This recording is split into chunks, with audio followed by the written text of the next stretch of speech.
We go in the book of John chapter 11. tuje mu gitabo ca Yohana igice c'11. Who's ready for the word tonight? Ninde yiteguriye ijambo rino joro? Tonight's message is yours. Rino joro ubutumwa burakwerekeye. Tonight's message is yours. Ubutumwa bwa rino joro burakwerekeye. Now, tonight's message Ubutumwa bwa rino joro is yours. Nubwawe. Specifically. Mu buryo bw'umwihariko. God will change our life. Imana iraza guhindura ubuzima bwacu. Glory be to Jesus. Amen.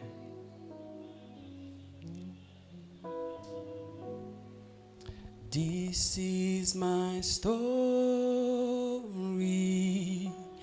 This is my song. Praising my Savior all day long. This is my story. This is my song. Praising my Savior all day long. Yambwiye ko ndu munyabyaha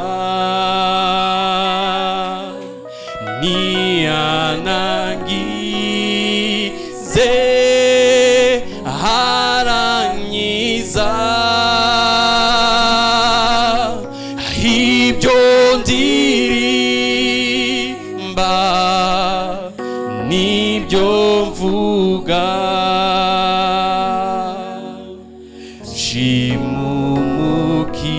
shimumukizu budashe. Oh, yambwiye ko ndu munyabyaha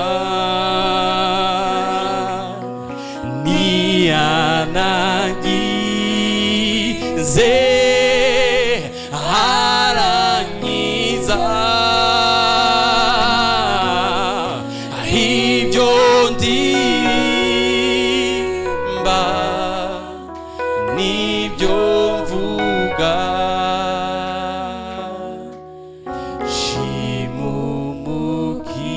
shimumukizu udasi. Oh, yambwiye ko ndu munyabyaha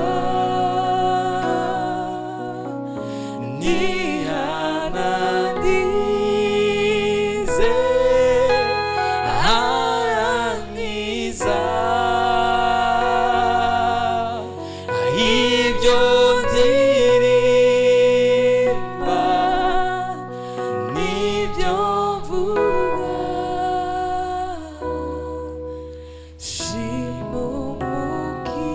shimumukizu budasiya.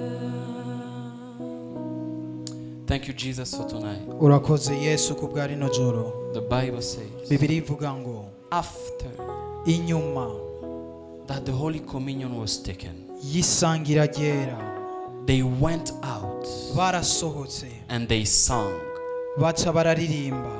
Lord, on this Friday evening, Mwami kuri uno wa gatanu ku on mugoroba, this Good Friday, kuri uno wa gatanu mwiza, 2000 years ago, imyaka 2000 ihetse, your suffering started now. imibabaro yawe yatanguye nk'umubu, But ariko it started by singing. vyatangujwe no kuririmba. Yambwiye ko ndu munyabyaha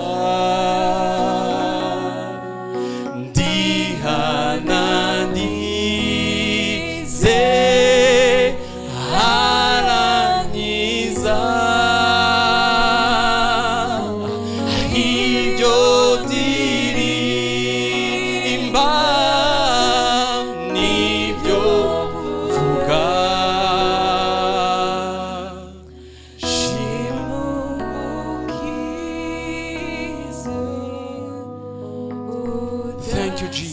urakoze Yesu. That evening, Kuri uwo mugoroba you and your apostles wewe n'intumwa zawe started that Friday mwaratanguye urwo in rugamba, spiritual chants. indirimbo z'imwemu. Thank you for this evening. Urakoze kubw'uno We mugoroba. are about to talk about your passion. Tugomba tuvuge ivy'imibabaro yawe. We are who we are today Turabo turi uno munsi because of this day 2000 years ago. kubw'uyu munsi imyaka 2000 ishize. There is no us Nta twebwe if there is no Passover. atakujabuka guhari. There is no us Nta twebwe if there is not this Good Friday. ata rugamba nk'urugwiza. Thank you, Jesus, for tonight. Urakoze Yesu kubwa rino joro. Thank you, Jesus, for tonight. Urakoze Yesu kubwa rino joro. Thank you for your power wandering in this place. Urakoze kubw'ubushobozi bwawe Thank you bugendagenda for muri your kino spirit kibanza. hovering in this place. Urakoze kubwa mwemu wawe abundikiriye kino Thank you kibanza. for your power in this place. Urakoze kubw'ubushobozi bwawe muri kino kibanza. Thank you for your word. Urakoze kubw'ijambo ryawe. Thank you, Jesus. Urakoze Yesu. Be lifted. Turashize hejuru. Be lifted up. Ushigwe hejuru. In the name of Mu Jesus. izina rya Yesu. Amen. Amen.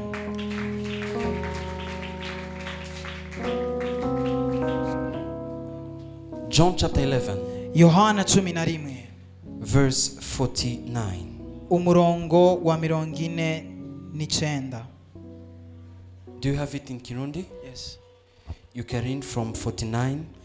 Duhere kuri 49 havuga ngo ari kumwe muri bo ni Kayafa, yari umuherezi mukuru. Muri uwo mwaka arababwira ati mwebwe ntaco muzi namba, kandi ntaco mwiyumvira yuko ari bibereye ku bwanyu ko umuntu umwe apfira abantu hakubwoko bwose buhona.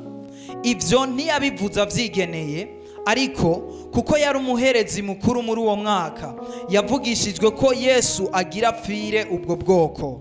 Kandi si ubwo bwoko bwonyene, ariko ngo abana b'Imana bose bari basanzaye abakoranirize hamwe. Nuko bahera uwo munsi baja inama yo kumwica. Maze Yesu ntiyabakigenda yibonekeza mu Bayuda, ariko avayo aja mu gihugu kiri hafi y'ubugaragwa mu gisagara citwa Efurayimi, aguma nayo n'abigishwa. Verse 50. The next verse. 55. Maze Pasika y'Abayuda yari kwirashika, benshi bava mu misozi baduga Yerusalemu Pasika itarashika ngo bihumanure. Amen. Amen. We go in 1 Corinthians Tuje mu cete ca mbere c'Abikorino chapter 15. igice ca 15. Are you there? Mwahashitse? 1 Corinthians Icete ca mbere c'Abikorino chapter 15. igice ca 15. This chapter is very sweet. Kino gice kiraryoshe cyane. If it was for me, we could read the whole chapter. Iyaba ari jewe twari gusoma ico gice cyose. But when you reach home, Ariko mushitse muhira you can read the whole chapter. murashobora kuhasoma hose. But for tonight, Ariko ku bwa rino joro we can start on verse. turashobora guhera We can start from verse 12 duhere ku murongo wa 12 or 11. cyangwa 11. 1 Corinthians 15 verse 11. Icete ca mbere c'Abikorino 15:11 havuga ngo You can read. nuko ari jewe arabo ivyo nivyo tubabarira namwe nivyo mwizera. Ariko ko Kristo avugwa ko yazutse mu bapfuye, bamwe muri mwebwe bavuga bate yuko atawuzuka. Asangwa atawuzuka na Kristo ntarazuka. Kandi asangwa Kristo atazutse, ivyo twigisha n'ivy'ubusa, no kwizera kwanyu nukubusa. Natwe twoba tubonetse ko turabashingira Imana intahe y'ikinyoma, kuko twayishingiye intahe yuko yazuye Kristo. Ariko uwo yatanze namba abafu, uwo yatanze uwitazuye namba bapfuye batazuka. Asangwa bapfuye batazuka na Kristo ntarazuka. Ariko asangwa Kristo atazutse, ukwizera kwanyu nukubusa, muracari mu vyaha vyanyu. Kandi asangwa bimeze bityo n'abasinziriye muri Kristo barayogeye. Asangwa muri ubu bugingo bwonyene ariho twizigira Kristo, turusha abandi bantu bose kuba bagowe. Repeat. Asangwa muri ubu bugingo bwonyene ariho twizigiye Kristo, turusha abandi bantu bose kuba bagowe. Repeat. Asangwa muri ubu bugingo bwonyene ariho twizigiye Kristo, turusha abandi bantu bose kuba bagowe. Repeat. Asangwa muri ubu bugingo bwonyene ariho twizigiye Kristo, turusha abandi bantu bose kuba bagowe. If in this life Nimba only muri buno buzima gusa we hope in Christ, ariho twizigira Kristo, we are of all men the most pitiable. twebwe twoba tugowe mu bandi bose. Twoba tugowe. If you only hope in Christ Nimba twizigira Kristo for this life, kubw'ubu buzima gusa, houses, amazu, cars, imiduga, clothing, inyambaro, a career, ivyo ukora akazi, work, ibikorwa, job, akazi, marriage, kubaka, traveling, kugira ingendo, becoming famous.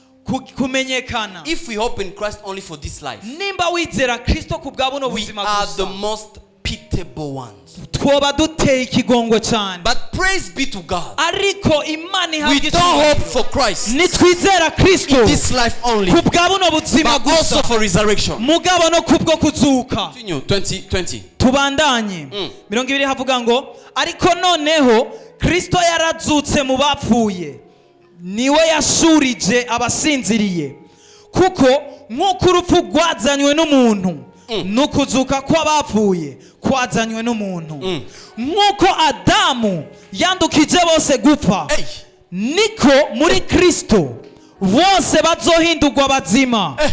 Continue.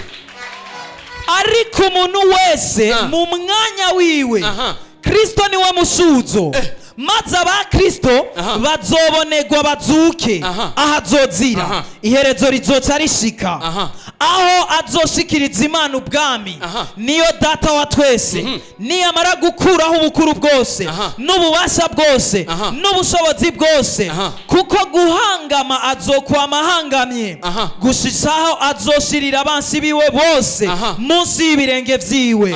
Urupfu niwe mumenja w'imperera azorandurwa. Urupfu niwe mumenja w'imperera azorandurwa. Urupfu niwe mumenja w'imperera azorandurwa.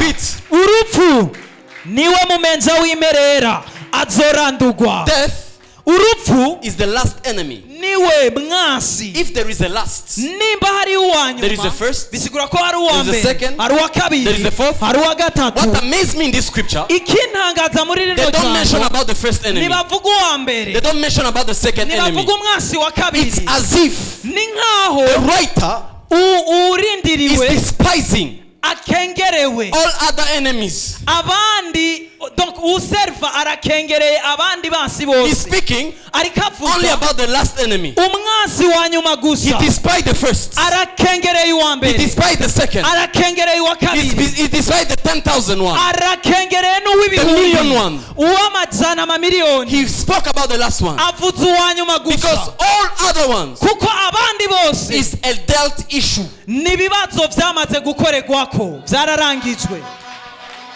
Come on. Sin. Raba. Sin. Sorry. Icyaha is done. Cyaraherejwe.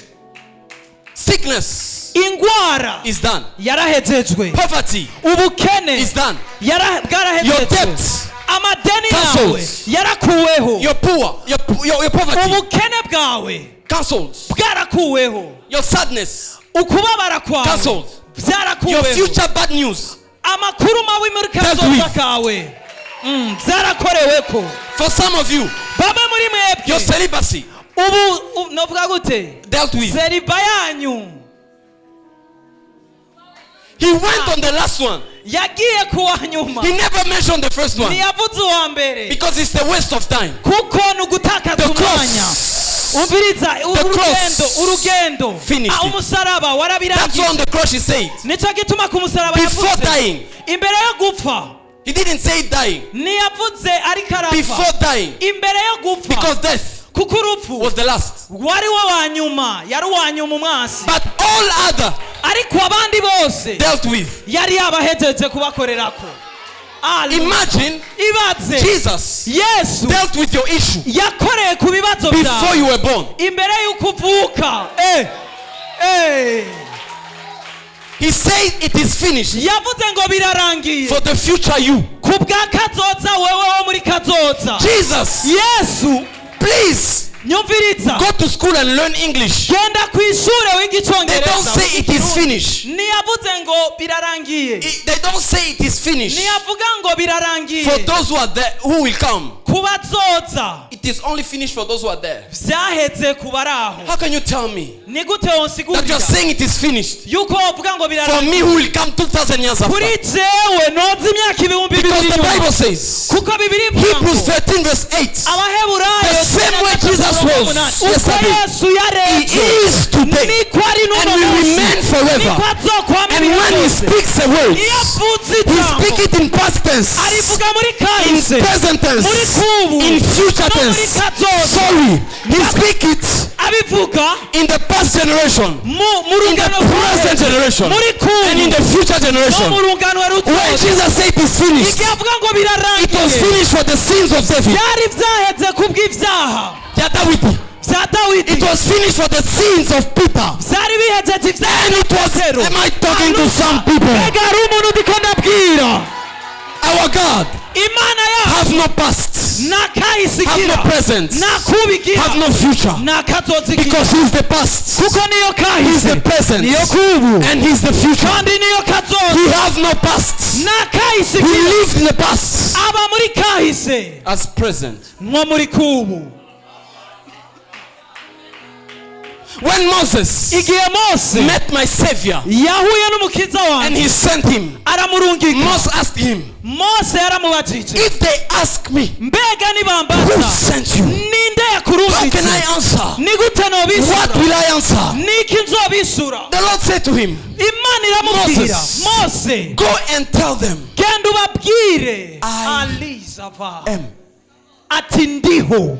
How can you send a person Ni gute worungika to umuntu speak to people kubwira abantu who ubwoko are living in a problem buriko buba mu bibazo that has been living for 400 years, babibayemo imyaka amajana ane, and you tell them, ugasa ubabwira I am? ati ndiho?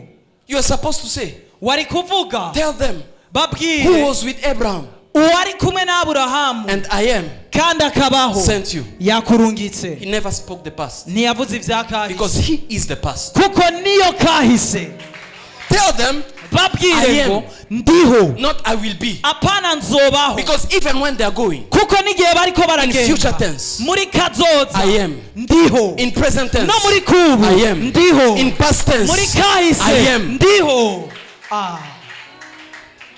That's what Jesus could say. Nico gituma Yesu yashobora kuvuga Verily, verily, ati vy'ukuri it vy'ukuri is written in your law. biranditswe mu vyagezwe It is vyanyu, written, biranditswe past. muri kahise, But I say to you, ariko ndababwiye Now. kubu, because Jesus, kuko Yesu our God, Imana yacu doesn't speak in past tense. nivuga muri kahise. Read 26. 26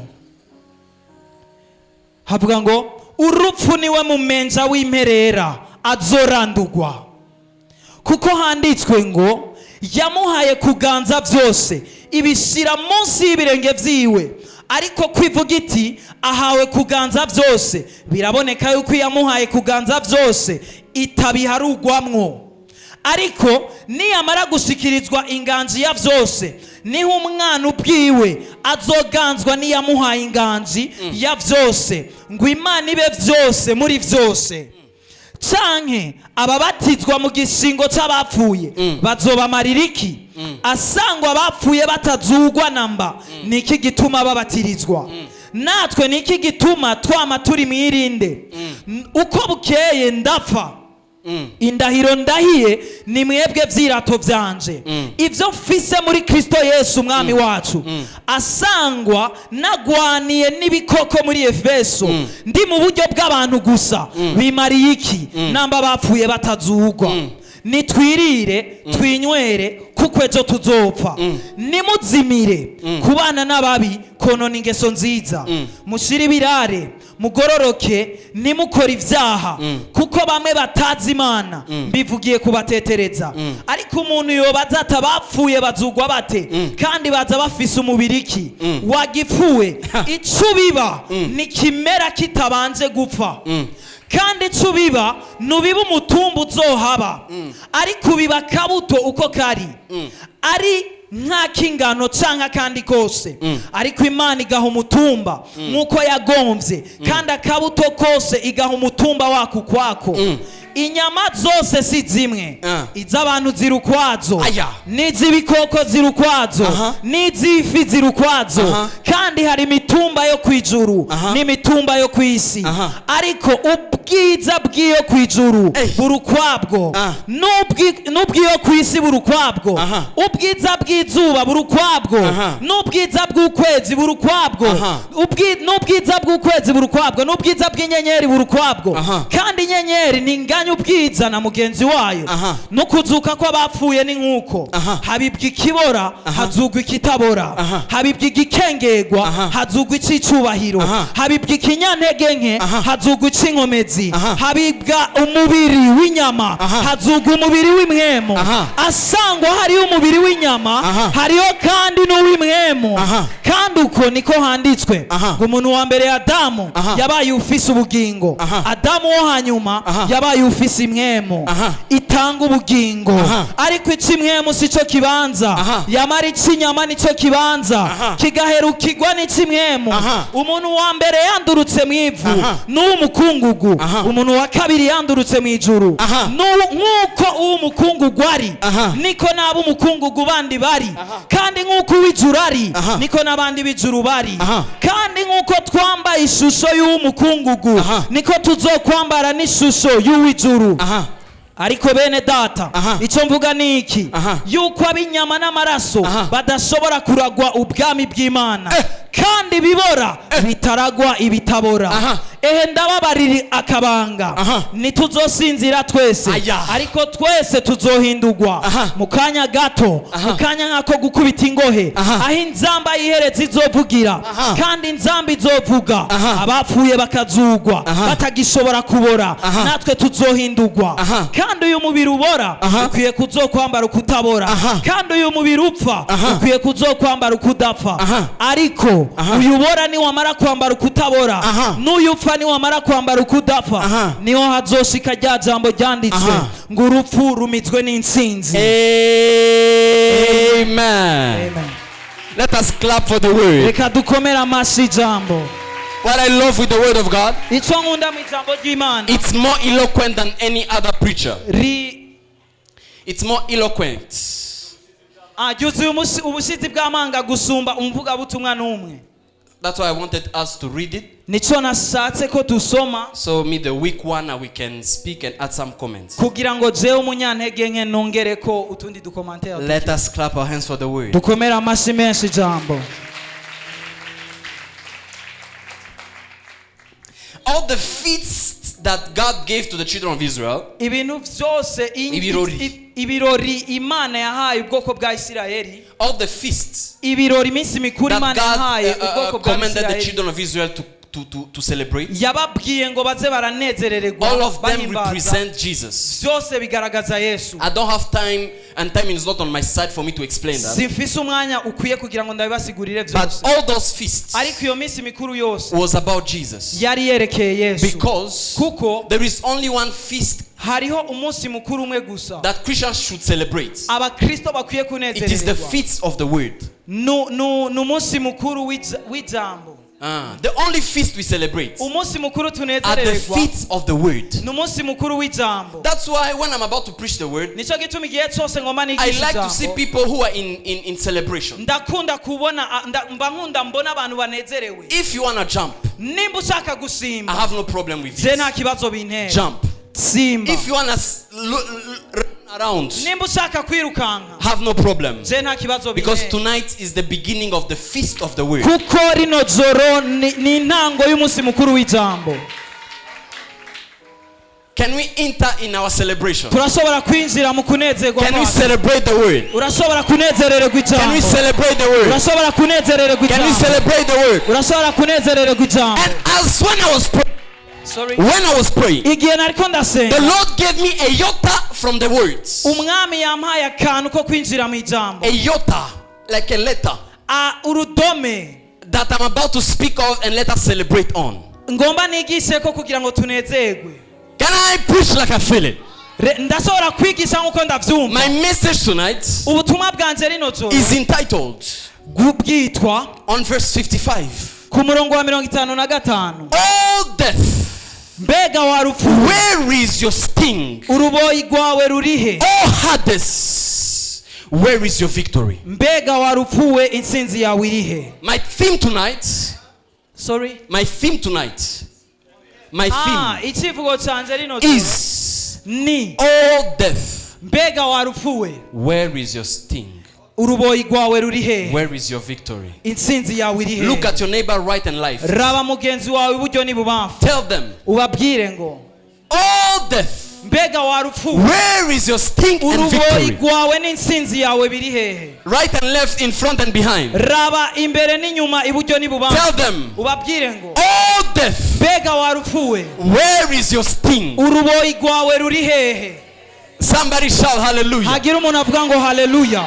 Oh death, mbega wa rupfu we, where is your sting? uruboyi rwawe ruri he? Oh death, mbega wa rupfu we, where is your sting? uruboyi rwawe ruri he? Oh death, mbega wa rupfu we, where is your sting? uruboyi rwawe ruri he? A sting uruboyi is part of a bee, n'akantu kari mu ruyuki, which is it used uruyuki rukoresha to protect itself when it is giving the honey. kugira ngo rwikingire igihe ruriko ruratanga ubuki, For protecting against external attacks. kugira ngo rwikingire ibitero biva hanze. But guess what? ariko raba, Once the bee loses the sting, igihe uruyuki rutakaje uruboyi, it loses ruba rutakaje his authority, ubutware his bwabwo, power, ubushobozi his bwabwo, victory intsinzi to yabwo, protect the kugira ngo honey. rukingire ubuki. Paul is saying, Pawulo avuga ngo oh death, mbega wa rupfu, where is your sting? uruboyi rwawe rurihe? It's as if ni nkaho all of us, twese we were product of the bee, the death. twese twari resulta y'ubuki ariko rupfu, bazanywe n'urupfu n'uruyuki. We were all the products twari resulta of the bee. y'uruyuki, And for years, kandi imyaka myinshi taking authority over us rwari rutuganje because it has a sting kuko rwari rufise to uruboyi protect us kugira ngo rwikingire, against men who try to bring changes. rukingire abantu bashaka kuzana impinduka. Abraham wanted to bring changes, Aburahamu yarashatse kuzana impinduka, but he was in the honey. ariko yari mu buki. Sting was still there to keep uruboyi him inside. rwari rugihari kugira ngo rumugumize indani. Moses tried, Mose yaragerageje, but in that time, ariko muri ico gihe the honey ubuki was under the control. bwari munsi y'ubutware. But when the bee ariko igihe uruyuki loses rutakaje a sting, uruboyi, you can access urashobora kwinjira honey ugatora ubuki like you want, uko ushatse, because the bee kuko uruyuki have no power. nta bushobozi rugifise, nta bushobozi rugifise. Oh death, mbega wa rupfu, where is your sting? uruboyi rwawe rurihe?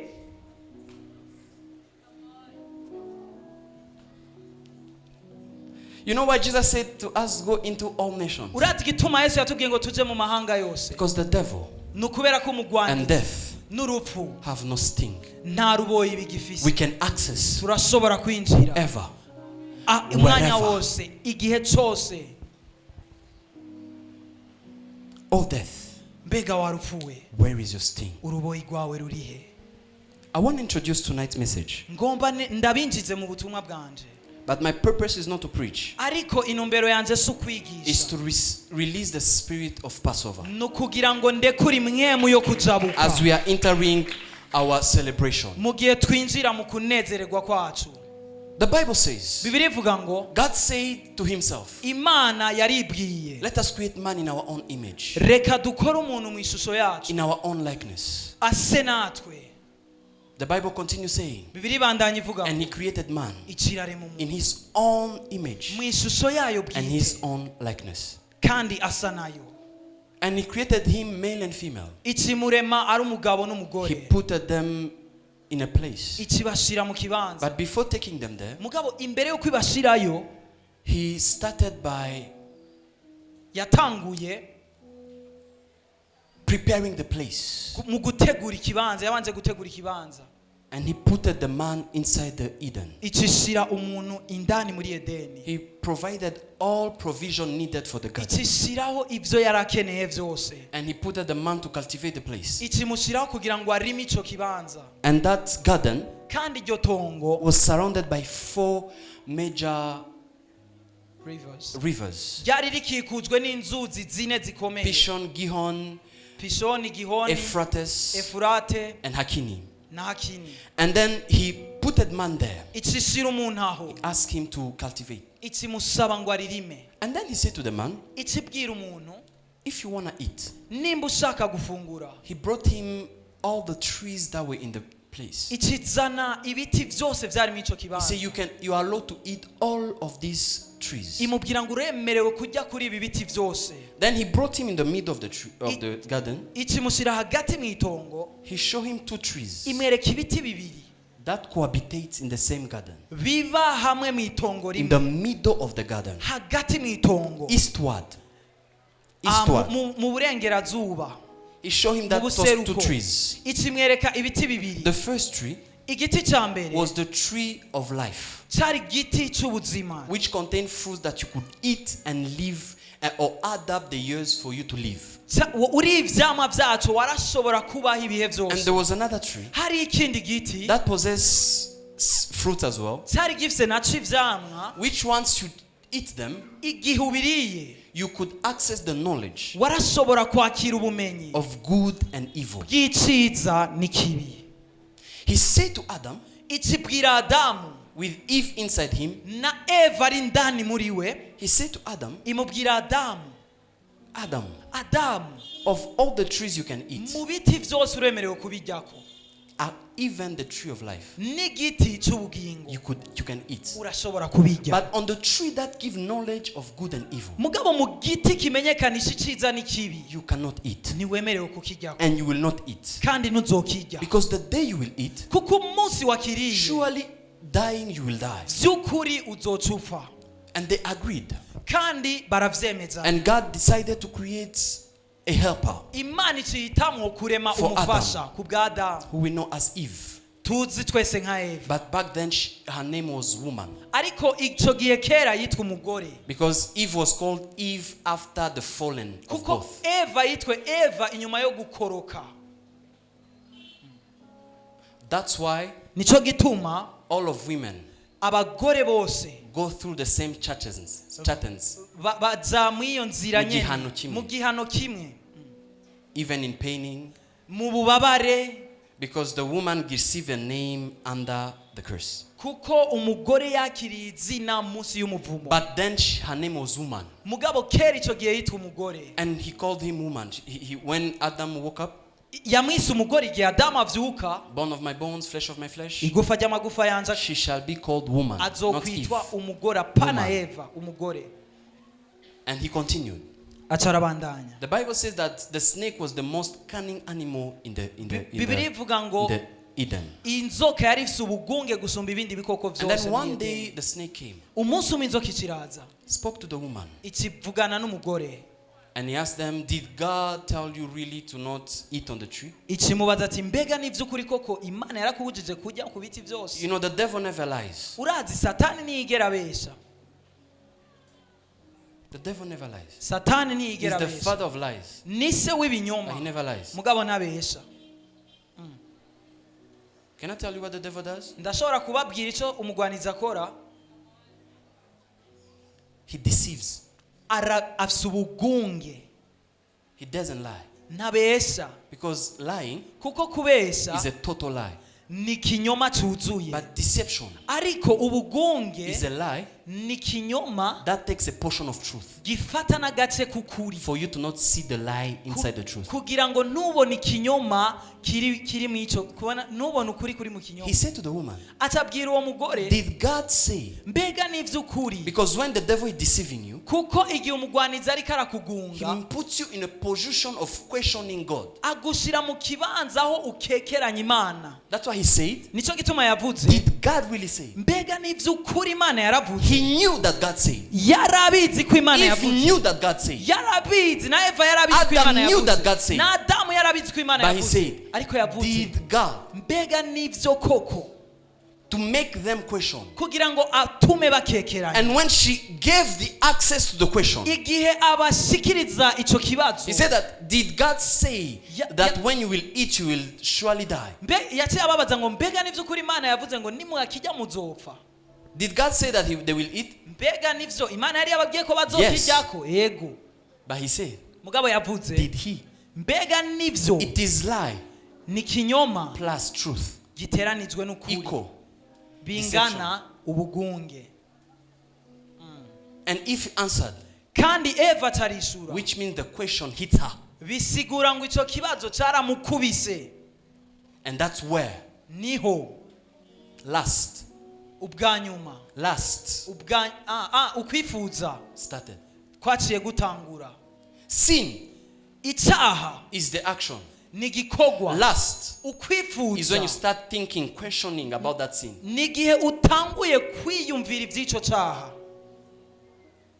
When she accepted the question and answered, Igihe yakiriye ico kibazo caracishura, lust started. ukwifuza kwaciye gutangura. That's why after the conversation, Nico gituma inyuma y'ico the kiganiro Bible says, Bibiri ivuga she ngo saw yaciye abona that the tree was sweet to eat. ko ico giti cari kibereye How? kuribwa. Gute? She hadn't eaten yet. Ntiyari bwakirye, Because the devil's deception kuko ubugunge bw'umugwanizi make you question God's will. butuma ukekeranya ubugombe bw'Imana. And she said, and she Aca repeated avuga what ngo, God said. aca asubiramo ivyo Imana yavuze. Listen. Nyumviriza. And the snake said, Sorry. and the snake said, Inzoka kiravuga, no, oya, you will not die. ntuzopfa, In fact, ahubwo you will be uzomera like God. nk'Imana. When Adam and Eve fell, Igihe Adamu na Eva God bananirwa, said Imana yavuze ngo to himself iribwira and the hosts of heaven, hamwe n'ubukuru bw'ijuru, men have become like us. umuntu yabaye nk'umwe muri twebwe. Which means the devil never lied Bisigura ngo umugwanizi about the ntiyababeshe. second part Hamwe ako gace ka kabiri of saying yababwiye if they eat, they ko will become like kubabwira God. ati nimwajya muzomera nk'Imana. But the lie was where? Ariko ikinyoma cyarihe? Eat. Ni mujye. But God said, Mugabo do not eat. Imana yavuze ngo nimujye. So between the truth of God Hagati y'ukuri and kw'Imana the deception of the devil, n'ubugunge bw'umugwanizi, everything is similar ibintu vyose umengo birasa, except the not kiretse and where there is the yes. ahantu hari oya na yego. That's why Jesus said, Niho Yesu yavuze ngo, let your no reka oya yawe be no, ibe oya, and your yes kandi ego yawe be yes. ibe ego. Everything else Ikintu kindi cyose that is added cyongeweko come from the evil one. kiva ku mugwanizi. Because a yes plus a no is a deception from the devil. Kuko ego iteranijwe na oya n'ubugunge bw'umugwanizi. That's what the Bible says. Nico gituma Bibiri ivuga, In him muri we there is yes harimo ego, and not no. apana oya. He is the same. Ni wa wundi Yesterday, nyene today, and uko forever. yarejo niko ari nuno munsi In the n'ibihe national bidashira. anthem mu kivugo of cy'igihugu Israelites cy'abanyisirayeli called Shema Israel, cyitwa Shema ya say, Isirayeli, bavuga ngo our Lord God, Imana yacu umwami according to wacu Deuteronomy, bivanye is n'igitabo one. cy'usubira mu byagezwe n'imwe. when he take away, Ifashe inzira he doesn't have ways. nifise inzira. That's why he said, Nico gituma I avuga am ngo, the way ni jewe nzira, the truth, n'ukuri and the life. n'ubuzima. He's not the ways. Si inzira imwe muri nyinshi, He's si not nyinshi. lies. Si ubuzima bwinshi, He had no truth. ntafise ukuri kwinshi, He's only one way. n'inzira imwe gusa. That's why Nico gituma all of you, mwese in the name of peace, mu izina ry'amahoro who want to tell kubw'amahoro us mushaka that there is kutubwira other ways ko hari izindi nzira to the Father, izija kwa they data, are deceiving you. bariko barababesha, Because only one way was presented. kuko hari inzira imwe gusa Because in him yatugaragarije, there is only one law. kuko muri we hari icagezwe kimwe gusa. And Eve Kandi Eva saw the tree. yaciye abona ico giti, It was sweet to eat. acavuga ngo kibereye She took kuribwa, it. aragitora She ate it. ararya, And she gave to the man. aca ahantu umugabo, And the man ate. n'umugabo ararya. For pastors who are here, Ku bungere bari hano, if you manage women, igihe ushoboye kujera abagore you manage men. urashobora no kujera n'abagabo. Come on. If you can manage women, nimba ushobora kujera abagore, the success of men is assured. umviriza gutera imbere kw'abagabo biba byemeye. Because as men, I don't know how God created us. kuko twebwe abagabo sinzi I mean, n'Imana that guy yaturemye. didn't even bother say, he even didn't remember.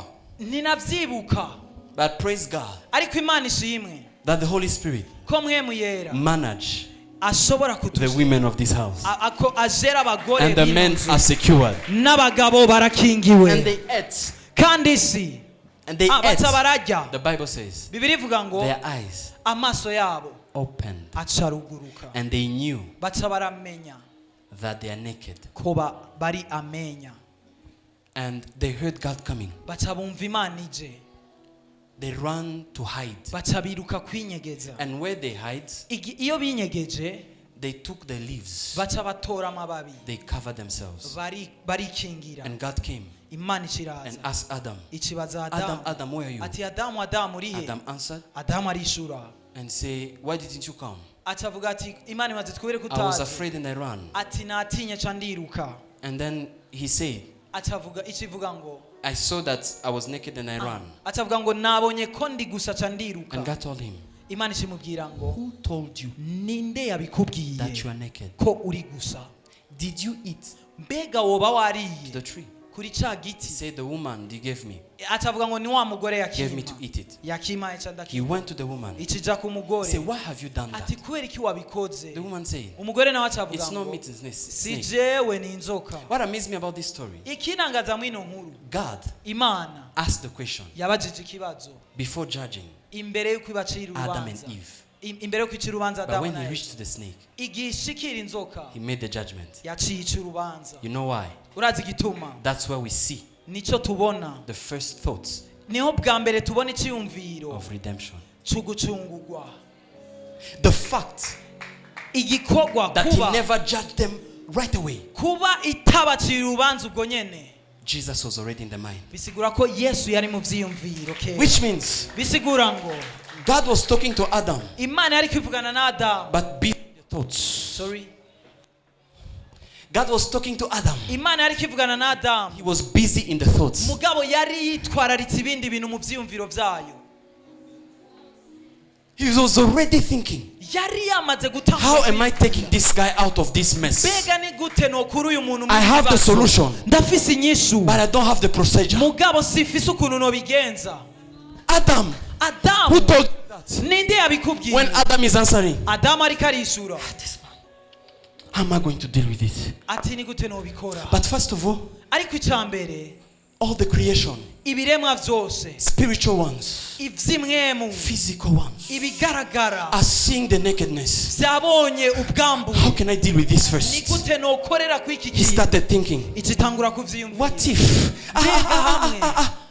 I need to kill an animal? Ndakeneye kwica igikoko. What if Jesus Mbega hamwe Yesu be represented by an animal? yogaragazwa n'igikoko. He asked the woman, Ikibazo why have you umugore, done this? ati kweri ki Look wabikoze? at this woman. Ati raba uyu mugore She'll be deceived. yabeshwe. Asaba igisebo She received deception ku mbyaro zose. to all the descendants. Nabimukiza gute? How can I save her? What if umugore ari umbyariye umwana?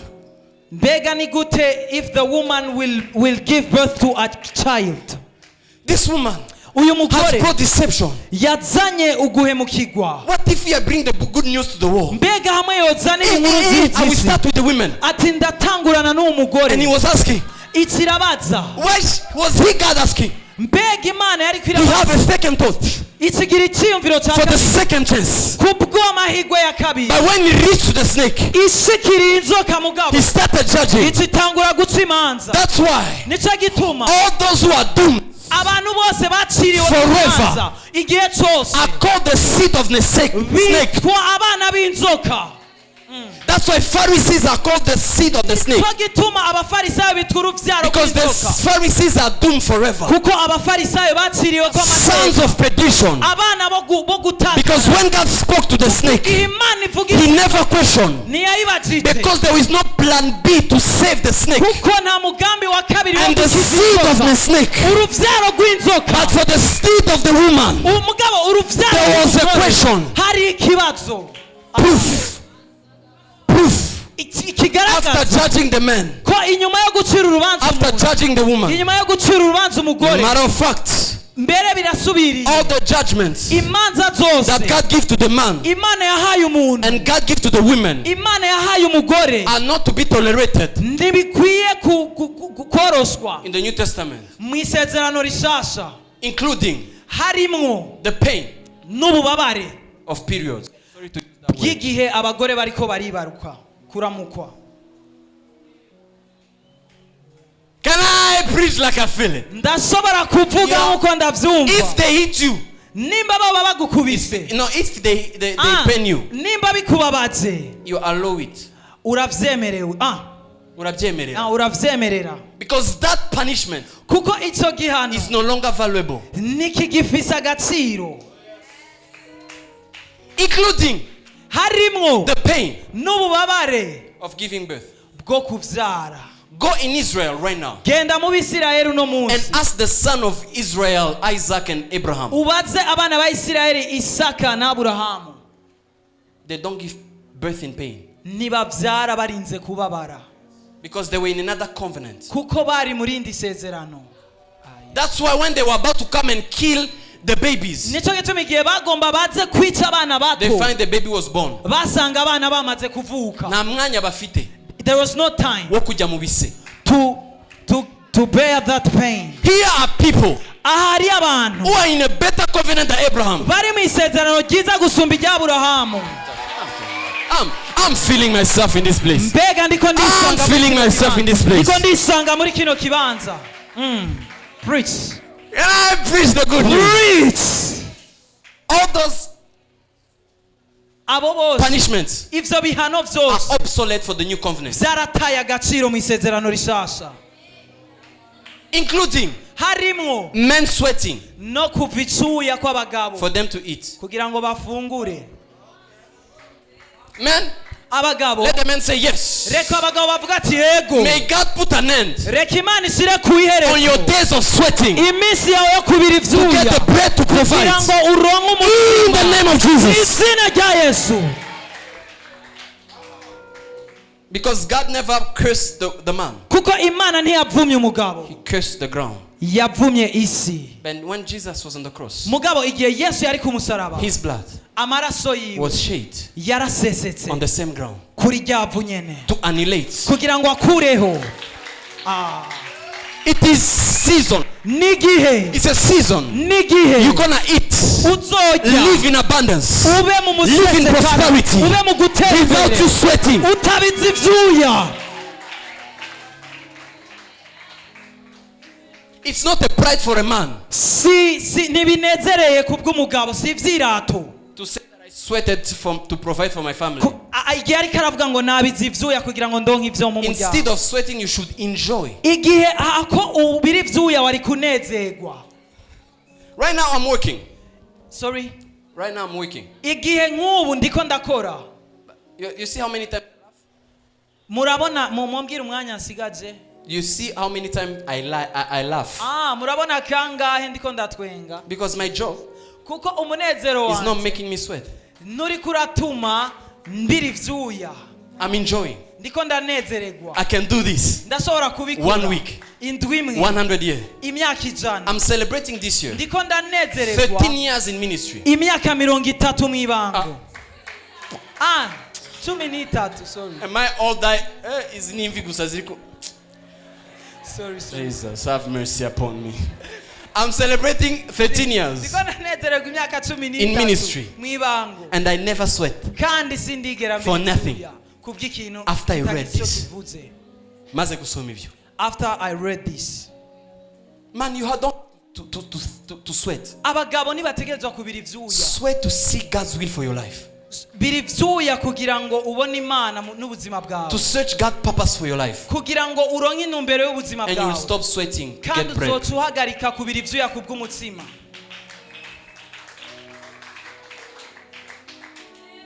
That's what I should come with the salary. Nico gituma abagabo bakwiye kuzana. In fact, the reason why you guys sweat urazi gituma mubiri vyuya is because you are subjected on the law of Adam. Ni kubera ko mukiri munsi y'icyagezo cha Adamu.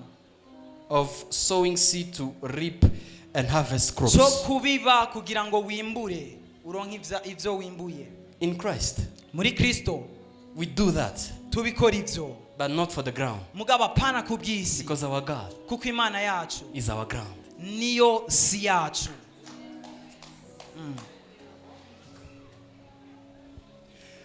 When you labor in the world, igihe uri kurakora cyane mu they assume you with a salary. Barakwemerera umushahara. They assume you. Novuga gute? Bakugenera. Barakugenera umushahara. But in the Lord, mugabo mu mwami, we don't sweat. Nitubiri vyuya. We don't work. Nidukora. We invest while working. Turashiramwo igihe turiko turakora. That's why nico gituma we do our work dukora igikorwa cyacu enjoying. Tunezerewe. You should come home ukwiye kuja muhira enjoying, unezerewe, because God kuko Imana have many ways ifise inzira to nyinshi supply to your needs. kugira ngo ishigikire ivyo ukeneye. Men who are here, abagabo bari hano, be strong mukomere and be in the Lord. kandi mube mu mwami. Very soon vuba cyane you will reap muzokwimbura in the joy. mu munezero. Hallelujah. Amen. That's why Paul said, nico gituma Paulo avuga ngo rejoice. munezerwe. Rejoice. Munezerwe. The same Paul say a few verses after, uwo Paulo nyene yavuze mu mirongo mike munsi, may my God ati Imana yanjye supply all your needs. ibasaze ko ibahaze mu vyo mukeneye. The reason why we rejoice even in hard times, igituma tunezerwa no mu bihe bitoroshe, it's because the company we work in is not our company. nukubera ivyo dukorera atari ivy'iwacu. We work in a company as working for God. Dukora aho dukora nk'abakorera Imana. Because the punishment of Adam kuko igihano cha Adamu was taken away from us. cyarakuweho kuri twebwe. Monday morning, kuwa mbere mu gatondo, tomorrow during work, ejo ku kazi, work laughing, kora unezerewe uri knowing that uziko the boss you have umukoresha is not actually your boss. atari uwo mukoresha wawe ukuri. And you will see God kandi uzobona Imana open many ways iyugurura inzira to nyinshi supply to your needs. kugira ngo ushigikire ivyo ukeneye. Seek ye first murondera ubwa the mbere kingdom of God ubwami and bw'Imana its righteousness, n'ukugororoka and kwako, all things ibisigaye shall be vyose added muzovyongerwa. unto you. Matthew 6 kuri verse mwebwe 32 Matayo gatandatu 34. mirongo itatu na gatandatu. May God supply to all your needs. Imana isigikire ivyo mukeneye vyose. After doing all of that, inyuma yo gukora ivyo vyose, I'm starting my message and I'm closing it. ndatanguye ubutumwa bwaje kandi ndaburangije. God came. Imana ikiraza, He took Adam and Eve. ikifata Adamu na Eva, He took skin. ikifata urukoba.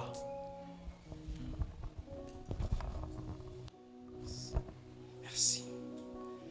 Can I preach? ndashobora kwigisha.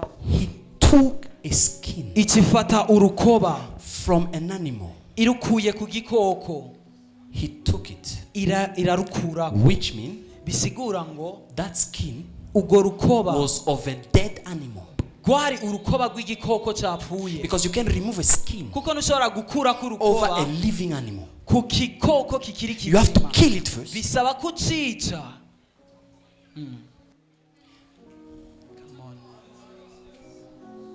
You know why I fear God and don't fear the devil? urazi gituma ntinya Imana ntatinya Satani?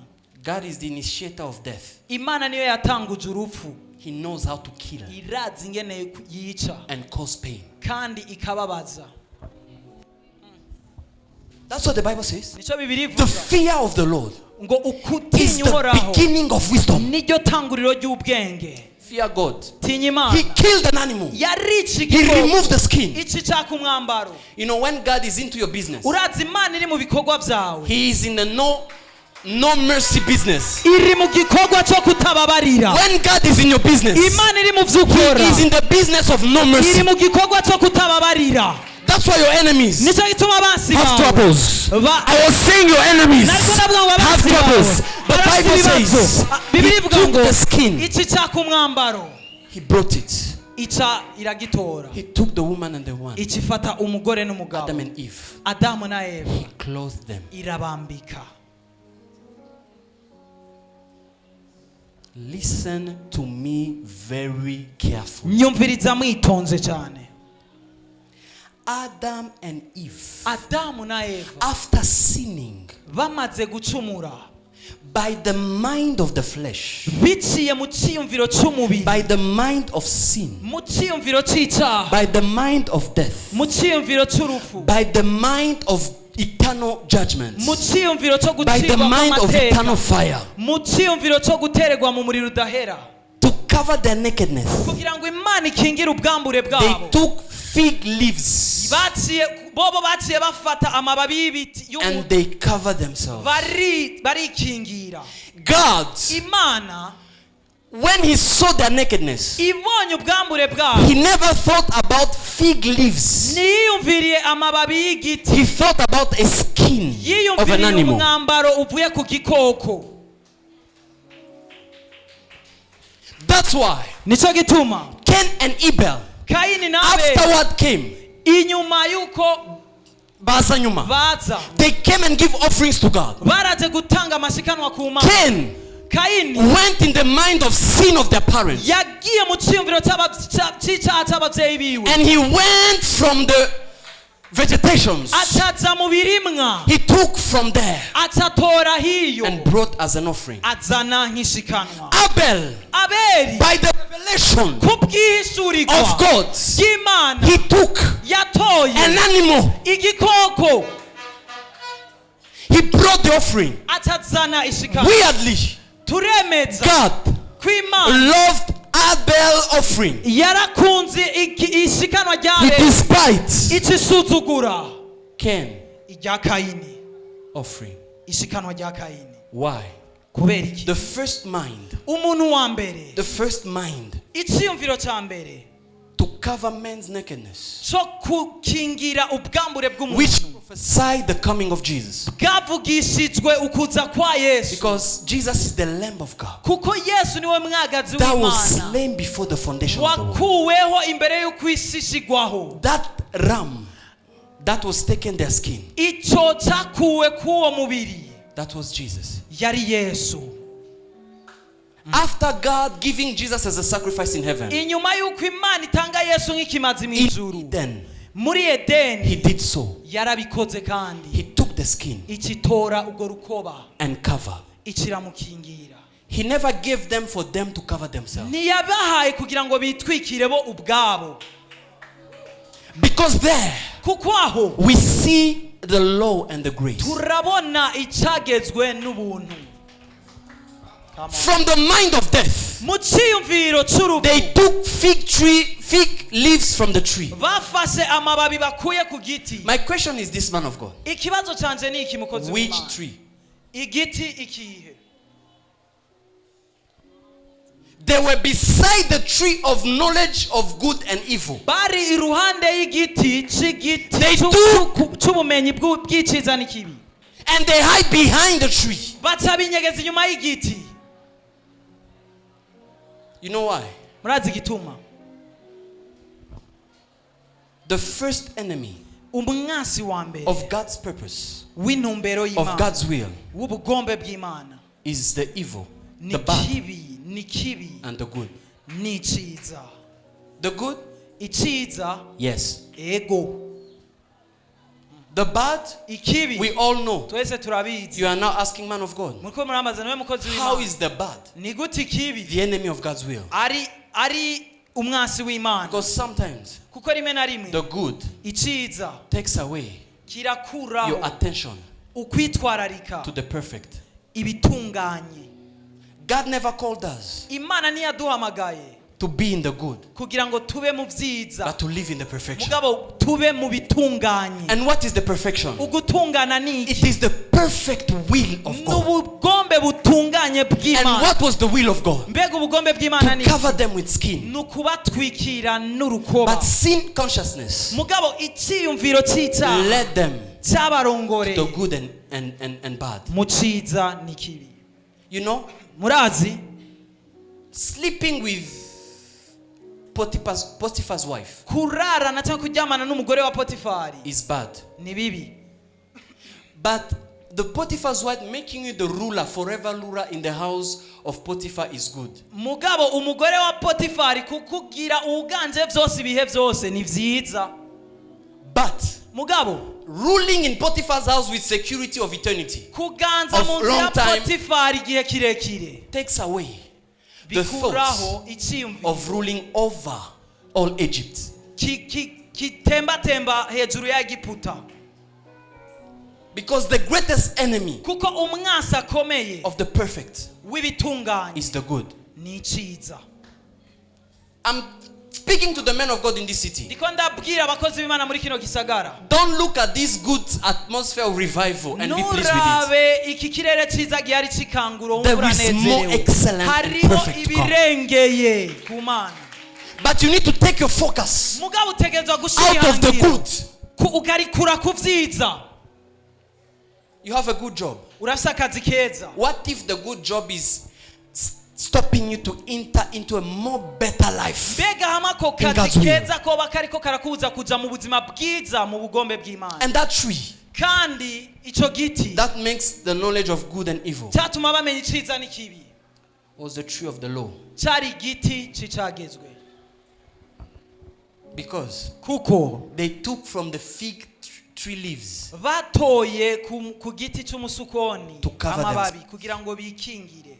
That's why Nico gituma in the time of Moses, mu gihe ca Mose when the law was given, igihe cagezwe catangwa sin icaha could be covered cari only gutwikirwa for 1 year. mugabo mu mwaka umwe gusa.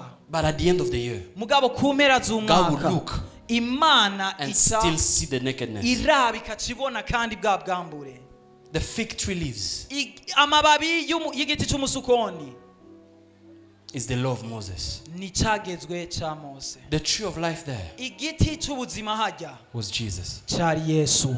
They chose Bahisemwo Moses Mose over Jesus. banka Yesu. That's why God gave them Moses first. Nico gituma Imana yabanzi baha Mose For them to test kugira ngo bagerageze the good things they're asking for. bumve ivyo vyiza bariko How can barasaba. something good take you to death? Ni gute ikintu ciza cyo gutwara ku rupfu? They chose Moses Bereka Mose over Jesus. bahisemo Mose But the banka Bible Yesu. says- Bibiri ivuga ngo Law came icagezwe caraje with Moses, hamwe na Mose, but grace and ariko truth ubuntu n'ukuri came with. vyazanywe na Yesu. But God Ariko Imana initiated salvation niyo yatanguje ivy'agakiza for them. ku bwabo, And years passed by. kandi imyaka myinshi irahaca. Came in the time of Abraham. Haraza igihe c'Aburahamu, God showed it again. Imana irasubirira He said to vyerekana. Abraham, Ibira Aburahamu come in the mountain ati duga umusozi and give me your son as a sacrifice. umpe umwana wawe nk'ikimazi. Because Abraham was representing the father Kuko Aburahamu yari ikigereranyo ca and data, Isaac was representing the son. Isaka yari ikigereranyo c'umwana. Because God so loved the world Kuko Imana yakunze cane that he isi gave his only begotten son itanga umwana wayo w'ikinege to death, kugira so that apfe, whoever believes in kugira him ngo umwizera wese shall not die ntapfe rubi but live forever. ariko abeho ibihe bidashira. And the times passed by. Ibihe birarengana. John the Baptist, Yohana when he umubatizi was preaching, igihe ariko aravuga Jesus ubutumwa, passed by Yesu yaraharengana and he said, acavuga ngo this is the Lamb. uyu ni Of umwagazi God. w'Imana. Listen, Nyumviriza, which come ni gute not to cover, ije, uje not to kugira ngo cover, ntutwikire gusa, to take away mugabo ukureho the sin. icaha. And the days passed by, Iminsi irahaca, and Jesus, Yesu in the evening, ku mugoroba, Friday evening like this, ku mugoroba kuwa gatanu nk'uku he took his disciple in upper acatora room. abigishwa biwe mu cumba co I'm hejuru, about to close. ngomba ndangize. And he said, Acavuga, he took the bread, atora umutsima, took the cup of wine. atora n'igikombe He said, this is the c'umuvinyu, bread, the avuga ngo body that uyu I'm ni giving, umubiri and this cup is the blood kandi kino gikombe n'amaraso that initiate the new covenant. atanguje isezerano rishasha. And they ate. Bararya, After they left there, bamaze kuvaho they went in a place and they sang. baca baraja ahantu bararirimba.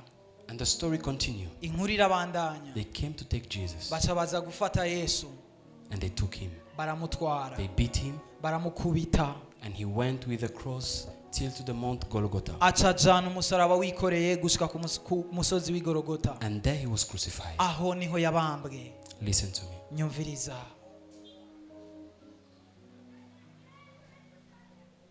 They crucified him. Baramubambye.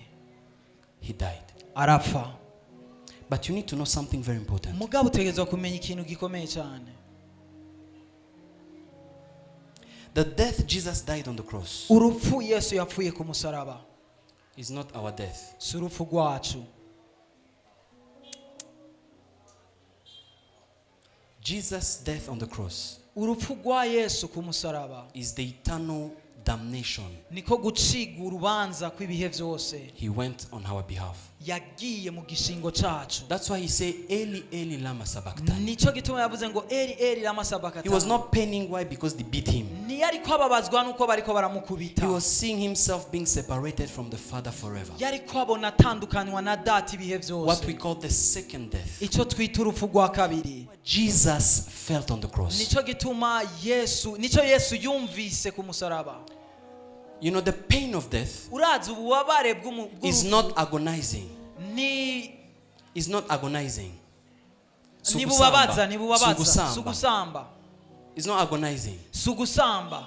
It is the thought that you're going to be separated from God. Ni ciyumviro cy'uko Forever. gutandukane n'Imana ibihe And that byose. pain, Kandi ubwo bubabare he took it yarabwikoreye and he died acarapfa after finishing everything. inyuma yo guheza byose.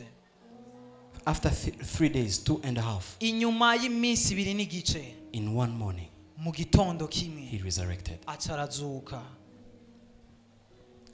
Can I say what I have to say tonight? Ndashobora kuvuga icyo ngomba kuvuga rino joro. The power of sin Ubushobozi bw'icyaha was death. bwari urupfu, And the power of death kandi ubushobozi bw'urupfu was sin. cyari icyaha. Jesus Yesu came yaje with no sin atacaha afise in him. muri we, But he carried mugabo yaje our sin. yakiriye icyaha cyacu. In the Old Testament, Mu isezerano rya kera, before the priest would give the ultimate sacrifice, imbere y'uko umuherezi mukuru atanga ikimazi kimwe, he could lay the hands yarakirambika kw'ibiganza on the head of the ram, the ku lamb, or mutwe any, w'ico kimazi yaba intama and would cut the blood, agaca akata amaraso the head, agaca umutwe, and the blood would come out. amaraso agaca And aseseka, that blood would be taken beside ayo maraso agaca ashigwa ku ruhande. the animal, Ibikoko the body remaining in the flesh, umubiri usigaye they will be put in the fire. vyasigwa mu muriro. And then after they eat it, as the priest and the people were there. Inyuma barakirya igihe abantu n'abaherezi bara. Now the blood, Ayo maraso he would take it yayatwara with a portion of another blood, hamwe n'akandi gace For k'amaraso himself. yiwe ubwiwe, because kubera ko the old covenant isezerano rya kera was so weak, ryari rinyantege nke because it was cyane, initiated kuko ryatangujwe by a weak man n'umuntu w'umunyantege who nke couldn't speak. atashobora kuvuga. The covenant of Moses Isezerano rya was as Mose weak as Moses. ryari rinyantege nke nka Mose, It couldn't speak good. ntiryavuga ivyiza. That's why no one could understand the law. Nicyo gituma ata n'umwe yatahura ivyagezwe, It was not making sense. ntivyari bitahuritse nyene. How can you say do not commit adultery, Ni gute bavuga ngo ntugasambane, fornication, ntugasambane, and not mention on the same line other sins? ntuce uvuga aho nyene Confusing. ibindi vyaha? Why don't you put in the list of sexual sins, abominations, the one of men sleeping with women, men, put them in one Ni list? gute utoshira ivyerekeye guhuza ibitsina mu gace kamwe? It was as confused as Moses' speech. Vyari bidasobanutse nk'ijambo nyene rya Mose, And Moses was the weakest man. kandi Mose yari umuntu wa mbere w'umunyantege nke. That's why his covenant was weak. Nicyo gituma isezerano ryiwe ryari Aaron rinyantege would nke. go with the blood for the people Aroni yarashobora gutwara amaraso and y'abantu his own blood n'amaraso yiwe ubwiwe, and will give it. agaca bitanga, And for a whole year, kandi umwaka wose God will forgive. Imana yarabababarira mu The kiringo next year, this cy'umwaka. time, Umwaka ukurikira mu gihe the nk'iki, power of sin was so strong ubushobozi bw'icyaha bwaba bwakomeye, that God could see again through the fig leaves. byaca bituma Imana ibona kandi mu mababi y'umusukoni. and would ask again to do the same sacrifice. igaca isaba ko bakora bya bimazi nyene. That's why Jesus, when he came, Nico gituma igihe Yesu aza he said yavuze ngo to announce the good news and the good year that God have made mercy ngo to the nje people. kumenyesha umwaka mwiza n'inkuru nziza yo kwemererwamo n'Imana. Because Jesus came as a lamb. Kuko Yesu yaje But nk'umwagazi. now when Jesus was given on the cross, Igihe Yesu atangwa ku musaraba, the sin icaha was not nticari covered but gitwikiriwe taken away. mugabo carakuwe. Because sin Kubera ko icaha was not in Jesus. nticari muri Yesu. So because sin had no roots in Jesus, Kubera ko icaha kitari gifise imizi muri Yesu, because Jesus kuko Yesu is the seed niwe rubuto, of the woman, niwe ruvyaro rw'umugore, not of the man. apana rw'umugabo.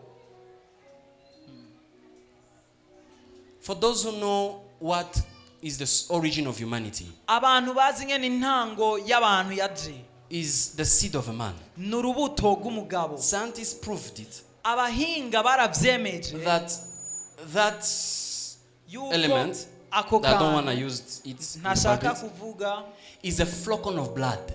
n'akantu kameze nk'amaraso. No, it's blood actually. N'amaraso.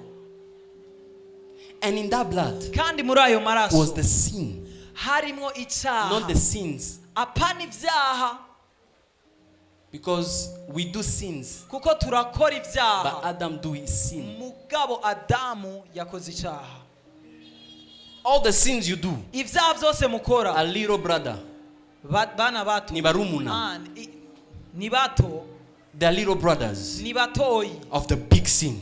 bico caha. Jesus never came to deal with the small sins. Yesu niyaje gukorera He kutwo came to deal with twaha the ultimate sin. yaje kurondera ico of one caha man. gikuru c'umuntu umwe. But the perpetration of man Mugabo icaha c'umuntu went from man to man. cyavuye ku muntu kija ku That's why in the wundi. Bible, Nico gituma muri they Bibiliya mention men and not women. bavuze abagabo gusa mugabo batavuga abagore, Because the heritage of sin kuko umurage was given w'icaha man to a man. wava ku mugabo uja ku wundi mugabo.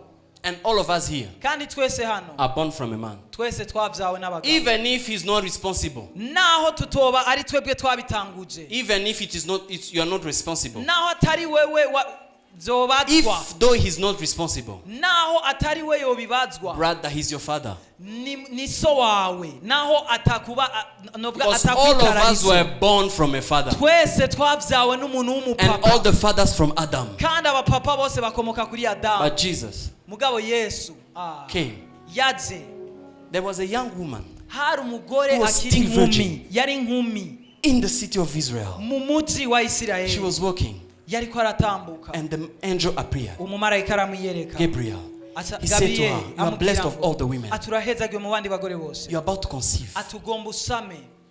The woman said, Umugore aravuga ati, I never slept with a man. je sindigera mbonana No n'umugabo, mfite no mufiance. even the one I have it's a He fiance. said, no.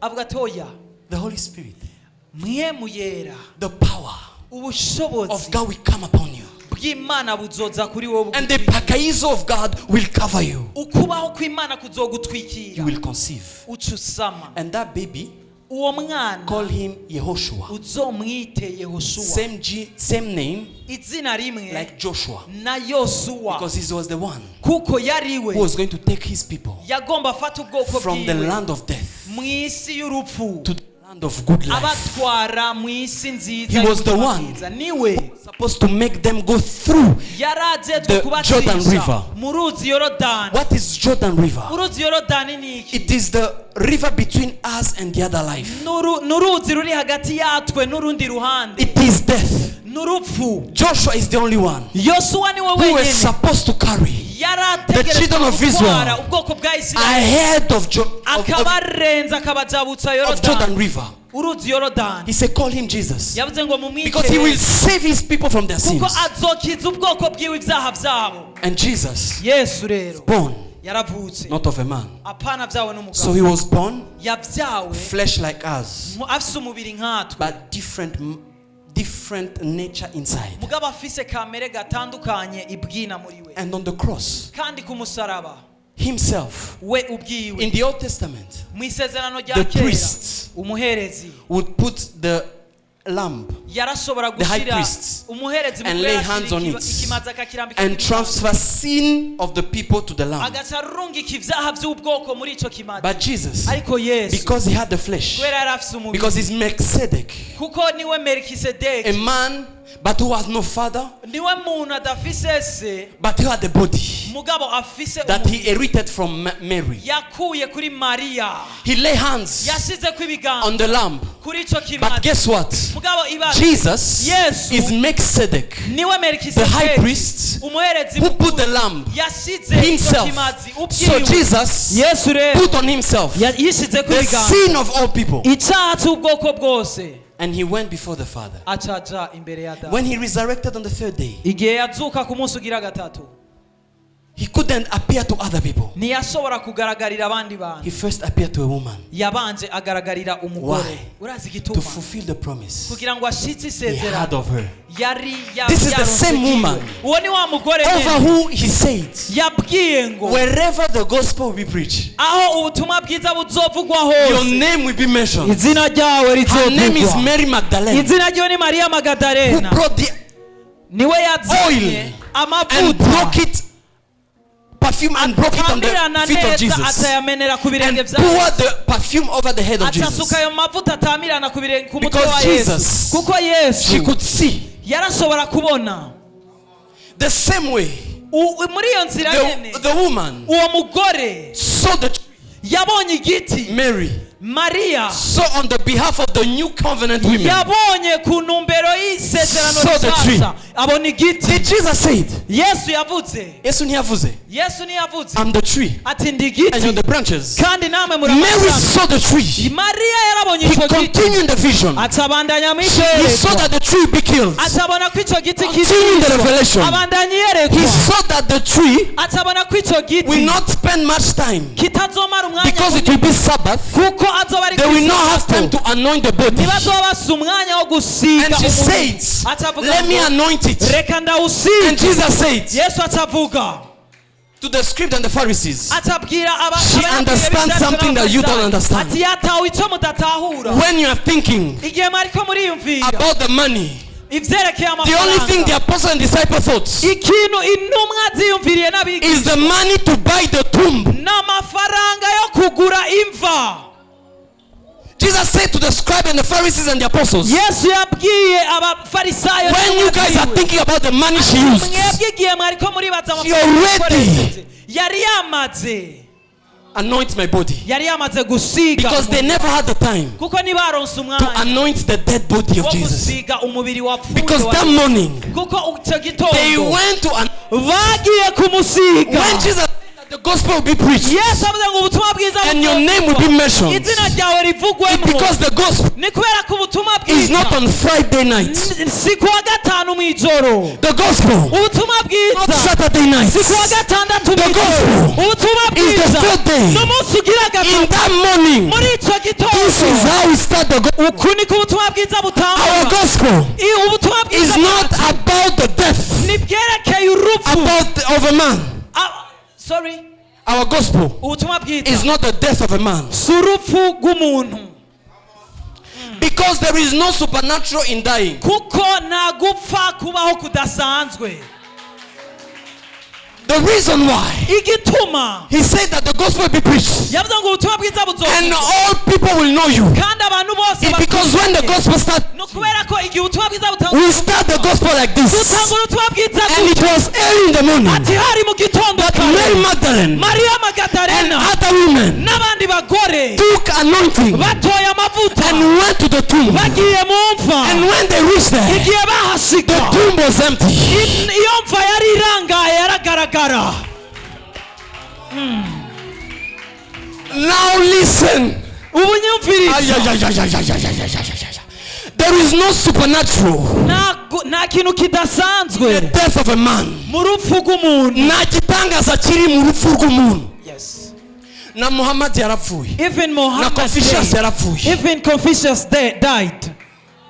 Kwigema mu gihugu cyacu yarapfuye. Even Gwigema died. There is Come on. the problem of Christianity. Ikibazo n'ubukristo Because of where we come from, kuko iyo twavuye we worship a dead Christ on the cross. gusenga Kristo yapfiriye ku musaraba. The cross Umusaraba is not the sign sico kimenyetso of Christianity. cy'ubukristo. And someone have to say it. Kandi umuntu ategerezwa I love the cross. Nakunda It umusaraba. made me who I am. Watumye mbondiwe. But Paul said, Mugabo Paulo if yavuze resurrection nimba ukuzuka didn't exist, kutabaho, byari kubuza. that's in vain.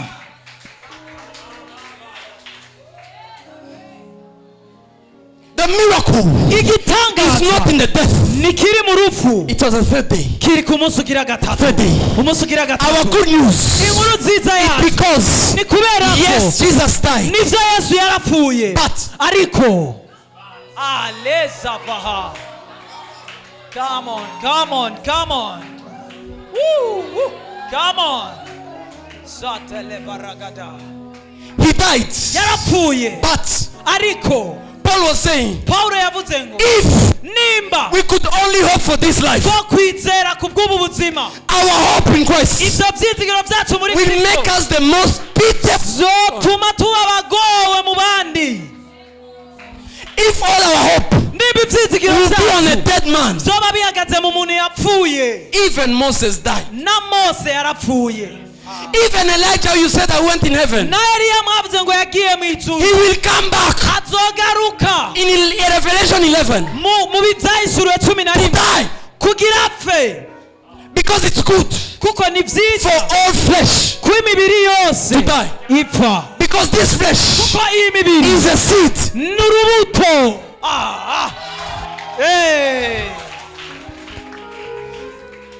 It's the seed n'urubuto for the heavenly bodies. kubw'imibiri y'ijuru. You can ask me why. urashobora kubaza kubera iki? Because Kubera ko Jesus didn't need another body. Yesu ntiyarinze kurondera undi mubiri. The same flesh they brought in Uwo there mubiri nyene bazanye was a seed niko gwari which urubuto died. yapfanye. One day Jesus was preaching. umunsi Yesu yariko He was preaching. aravuga ubutumwa They came bwiza, to him. baraza kuri They we said the Greek are searching for you. batamubwira ati bariko barakurondera He abagiriki. said their times are not yet there, Atavuga ati igihe cyabo ntikiragera because I haven't died yet. kuko sindapfa, I haven't resurrected yet. sindazuka. Stephen haven't died yet. Sorry, Stephen narapfa. Stefano ntarapfa.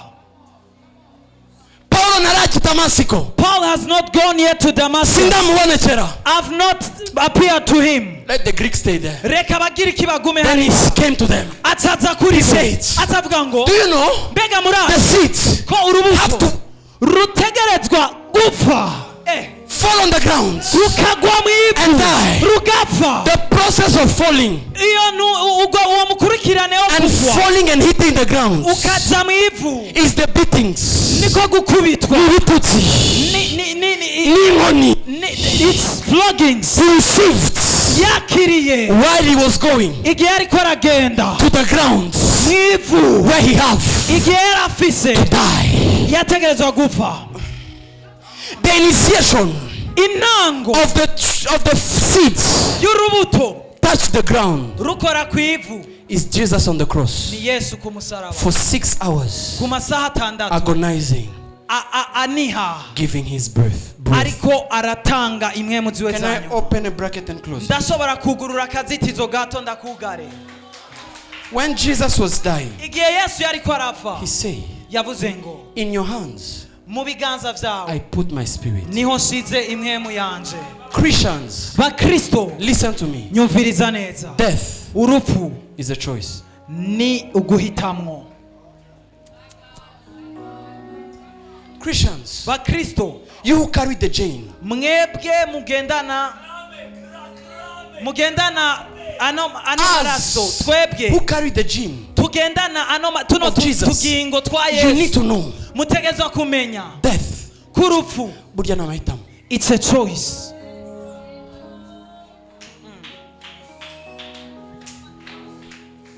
Can I tell you why? Ndashobora kubagira igituma As he is, uko ari as we are. niko turi.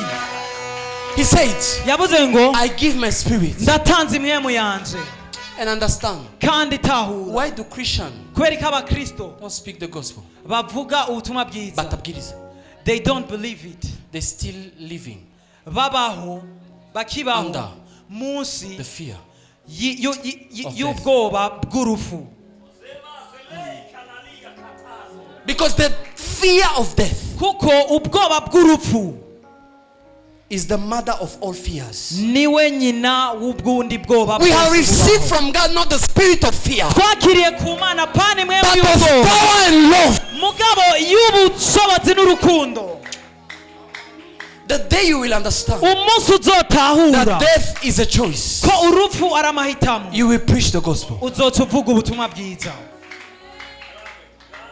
Some don't preach the gospel. Sorry. Some don't preach the gospel Bamwe bavuga ubutumwa bwiza because kubera ko they are too beautiful ni beza cyane to turn into crazy women. kugira ngo Bahinduka abakobwa bagenda bahinduke abakobwa b'abasazi.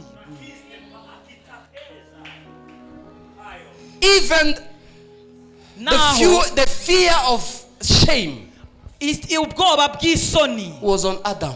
bwagiye kuri Adamu. He's the one who was shameful. Niwe yari yuzuye amasoni bitetegwe. The reason why you don't preach the gospel, Igituma mutavuga ubutumwa bwiza, there's still a seed of fear haracyariho urubuto rw'ubwoba that brought me to Burundi. bwaje mu Burundi.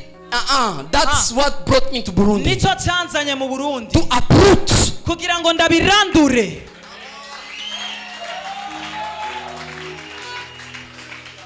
The day you understand that death is a choice, Umunsi mutahura ko urupfu ari amahitamo, you will live for the gospel. muzoca mubaho kubw'ubutumwa bwiza.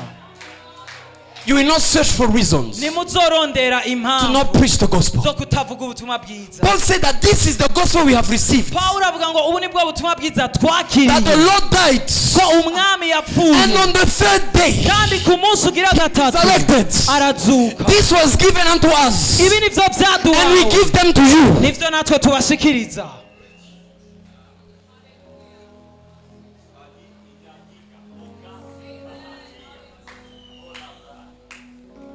Why this death? Mbega ni kuki urupfu A choice.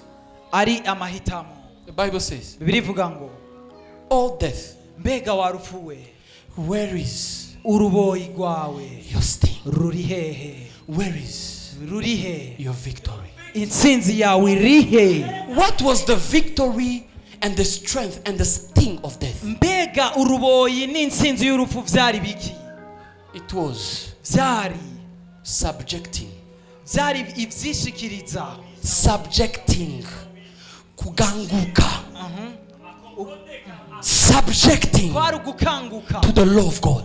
kw'icyagezwe cy'Imana. The Bible says Bibiliya ivuga ngo in Galatians, mu Bigalatiya, after the fulfillment of time, inyuma yo gushitswa kw'ibihe, Jesus was born Yesu out of yaraje women, avuye mu mugore and he was subjected. kandi acashigwa munsi. Before you receive this precious faith that you have in him, Imbere yuko wakira kuno kwizera kw'igiciro you muri need to understand the origin of it. utegerezwa gutahura isoko A ryazo, man had to subject it. kandi umuntu ategerezwa kuganzwa, A man had to subject himself to umuntu ategerezwa guhishyira munsi all the laws of God, y'ivyagezwe vyose vy'Imana, even to the law hamwe n'icyagezwe of not marrying, cyo kutubakana, because it was in the law. kuko biri mu vyagezwe.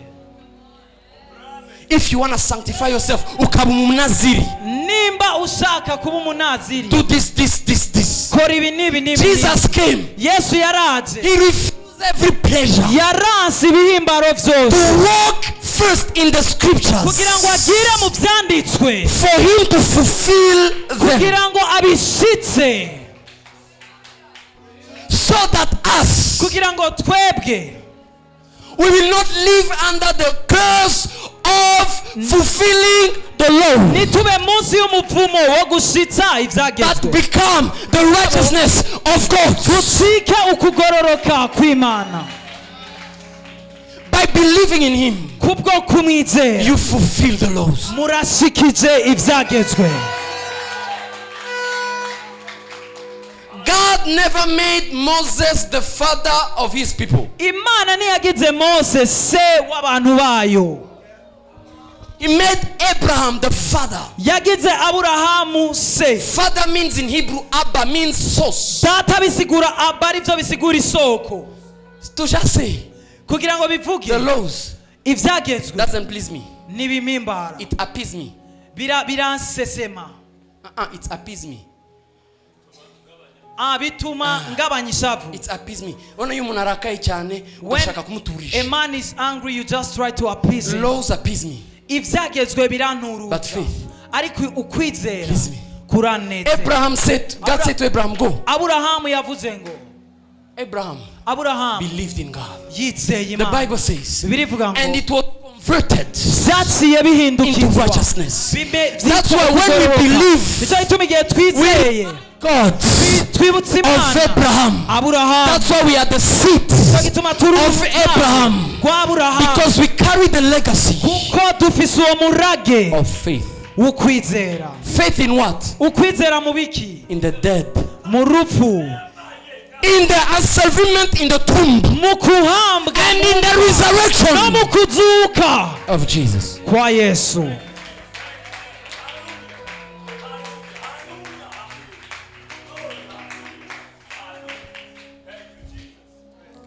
He resurrected. Muzuke He yarazutse, resurrected. yarazutse.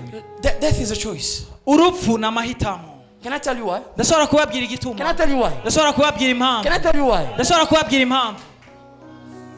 Death, Urupfu, power, the death power ubushobozi bw'urupfu was sin. cyari icyaha. Because on that command, Kuko muri ico on cyagezwe, that command muri ico cyagezwe resulted byavyaye death. urupfu. He said, if you eat, Yavuze ngo nimwarya you will die. muzoca mupfa. If, because it's a law, Nivyashika kuko ari cyagezwe. if you eat, you will die. Nimwarya Now muzopfa. Jesus, Rero with the Yesu sacrifice on Friday evening, hamwe n'ikimazi cyo kuwa gatanu ku mugoroba he took the sin yaciye afata ivyaha away abitwara from the hanze Father. kuri data Took it away. aca abicira That's kure. why God himself Nicyo gituma Imana ubwayo caused a earthquake. yaciye ituma haba ugutingita kw'isi, And the only place kandi ikibanza kimwe that was separating him to his people cyamutandukanya n'ubwoko bwiwe started, cyaciye gitangura. literally, Mu bisanzwe it has to start down. vyatezwa guhera hasi bitabuka It started biza up to down. mugabo vyahereye hejuru And the Bible bitabukira munsi. precise. Bibiliya Why? ikivuga rero Because igituma God himself. kuko Imana ubwayo niyo yatabuye ivuye hejuru To say, kugira ngo bivuge. icyandakazaga, If he could bring icyandakazaga. what was making me angry, When God was angry at Jesus, igihe Imana yari ishavuriye he Yesu started being happy with us. yaciye itangura kutunezerererwa. Had with Jesus, Ifise Yesu happy with us. inezerererwa Yesu Had with tunezererewe. Jesus on the cross. Inezererwa Yesu ku musaraba. Ibaze ko umuntu wamukubitaga amaraso yamuguyeho Think atangira, somebody was flogging him and blood came to his eyes.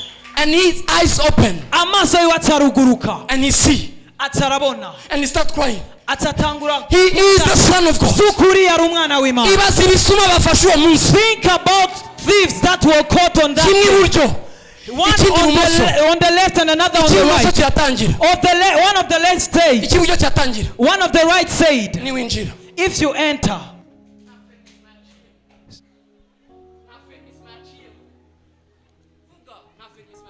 there was no affirmation.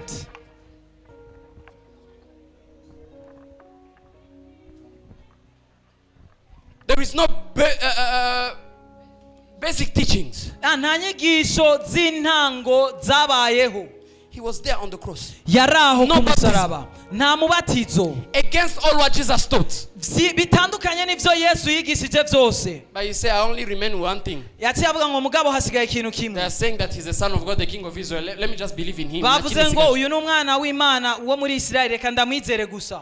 The other one say, Uwundi acavuga ngo don't say that. nubivuga ivyo. And Jesus said to the other one, Yesu acababwira today. ati uno munsi You will enter. abwira wa wundi aturinjira. Because as God was angry at Jesus, Kuko igihe Imana yari ishavuriye he Yesu was starting being happy with man. yari itanguye kunezerererwa umuntu. That's why Nico gituma when Jesus died, igihe Yesu yapfa people abantu resurrected. baciye bazuka. God was so happy Bari Imana yari inezerewe that cyane. he started resurrecting. Yaciye itangura kuzura. Because what Kuko was icyatuma causing his anger cyatuma Imana irakara was decimated. cyari gikuweho. The word decimation iryo jambo gukuraho means bisigura taking away the existence gushyira ku ruhande ukubaho to the level of the atom. gushika no ku kantu gatoyi kabaho. You know, if you live here, uraza uvuye hano you didn't live here. ntiwavuye You will hano leave some print of you in this place. urasiga ibikumwe byawe. But when we say that's ahantu decimation, kanaka. Tuvuze rero ngo we mean that wakamanganye even the fingerprints that remain, bisigura ngo n'ibikumwe byawe byasigaye. that's how sin uko ni was kwicaha decimated. cyakuweho. And Jesus was happy, and God was Yesu happy. imana ikiranezerwa. And Jesus went in the hell. Yesu acaja mu kuzimu. When he reached there, igihe yashikayo do you know that he preached the gospel muratsi ko yavuze ubutumwa bwiza in hell? mu kuzimu. He went to Delilah. yagiye kuri Delila He preached her. aramubwira ubutumwa bwiza. He went to all bad men, yagiye ku bantu babi to bose Solomon, kuri all Salomo those who existed. ababayeho He bose preached them. arababwira ubutumwa That's bwiza. what he was doing on Sabbath day. nico yariko arakora ku munsi w'isabato. Tomorrow, he was preaching Bukeye the dead. yariko aravuga ku You was bapfuye. dying, waiting to go to meet Jezebel and Delilah there. Urambabaje ntabariyo. nimba urindiriye kuja guhura na Delila upfuye mu kuzimu ntabariyo. Can I tell you who opened hell? ndashobora kubabwira uwuguruye kuzimu Judah. ni Yuda. When Judah went in hell, igihe Yuda yaja mu kuzimu he finds it was empty. yaciye asanga hagaragara. And the Pharisees continues. abafarisayo baca And all of you who barabandanya don't believe in baza, Jesus, you n'abandi go there. batizera Yesu bose But all bazojayo. those who were there, mugabo abariyo he bose preached them. yarababwiye ubutumwa bwiza. After finished preaching them, inyuma yo guheza kubabwira ubutumwa bwiza he went in the headquarters yaciye aja ku cicaro gikuru of hell, c'ukuzimu. where there was Beelzebub, hariyo Belezebuli, Baal, hariyo Bayali, Satan, hariyo Satani all those spirits. n'izindi mpwemu zose. When he reached there, ashitseyo guess what? ibaza icabaye. There was in a party. bariko baranezerwa bari mu munsi mukuru. Look at Beelzebub. raba Belezebuli yariko atamba nk'uko nyene mubibona. asuko nyene.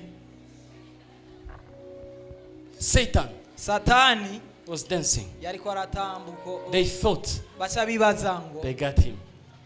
bamuhejeje. What they didn't know, mugabo ntibari bazi, they didn't catch the wisdom of God. ntibari bafashe ubwenge bw'Imana.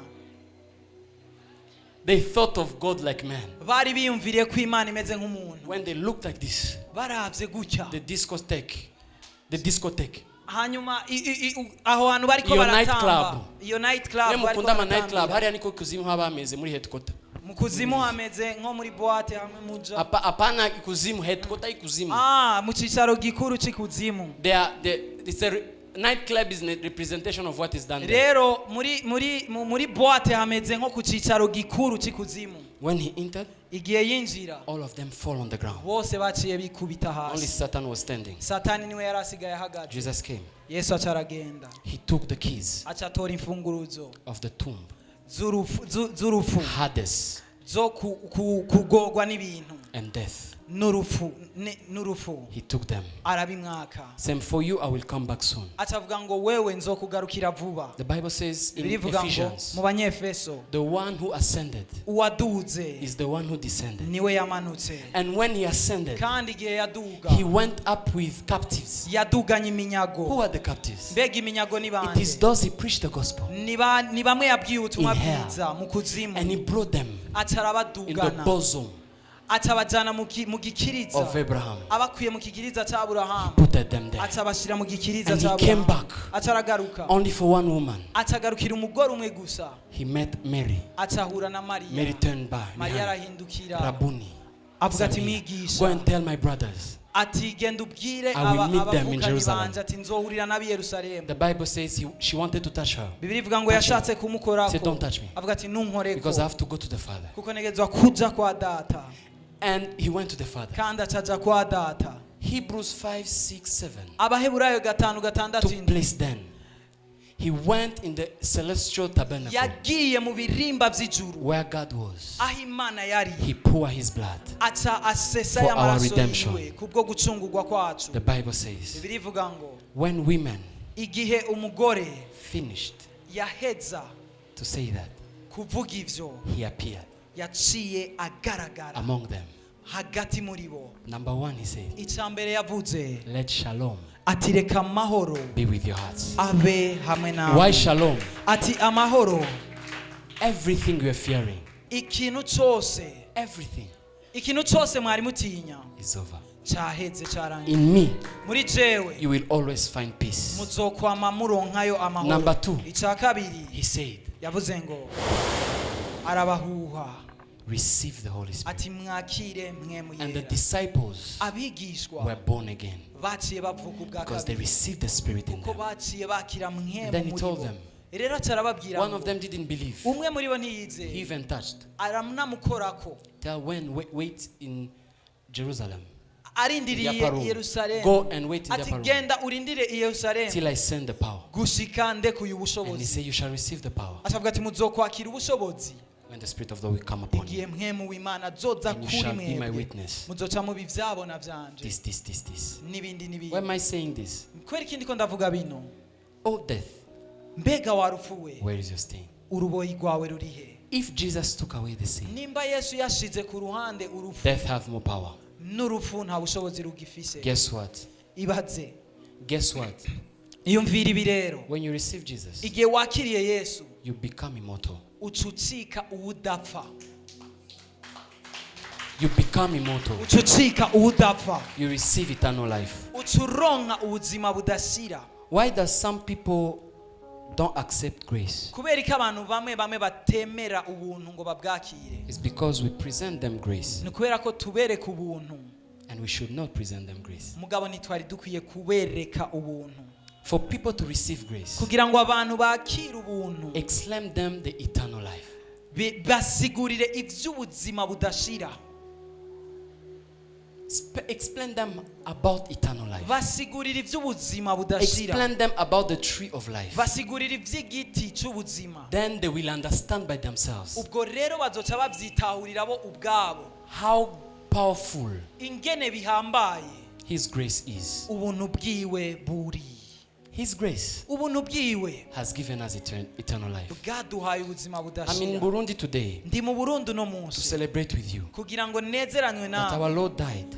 ko umwami wacu yapfuye. I respect the Muslims. ndubaha abisilamu, I respect the Buddhists. ndubaha abasenga Buddha, I respect Muhammad. ndubaha Muhammadi, I respect Buddha. ndubaha Buddha, But ariko they died. barapfuye They bose never came back. ntibagarutse.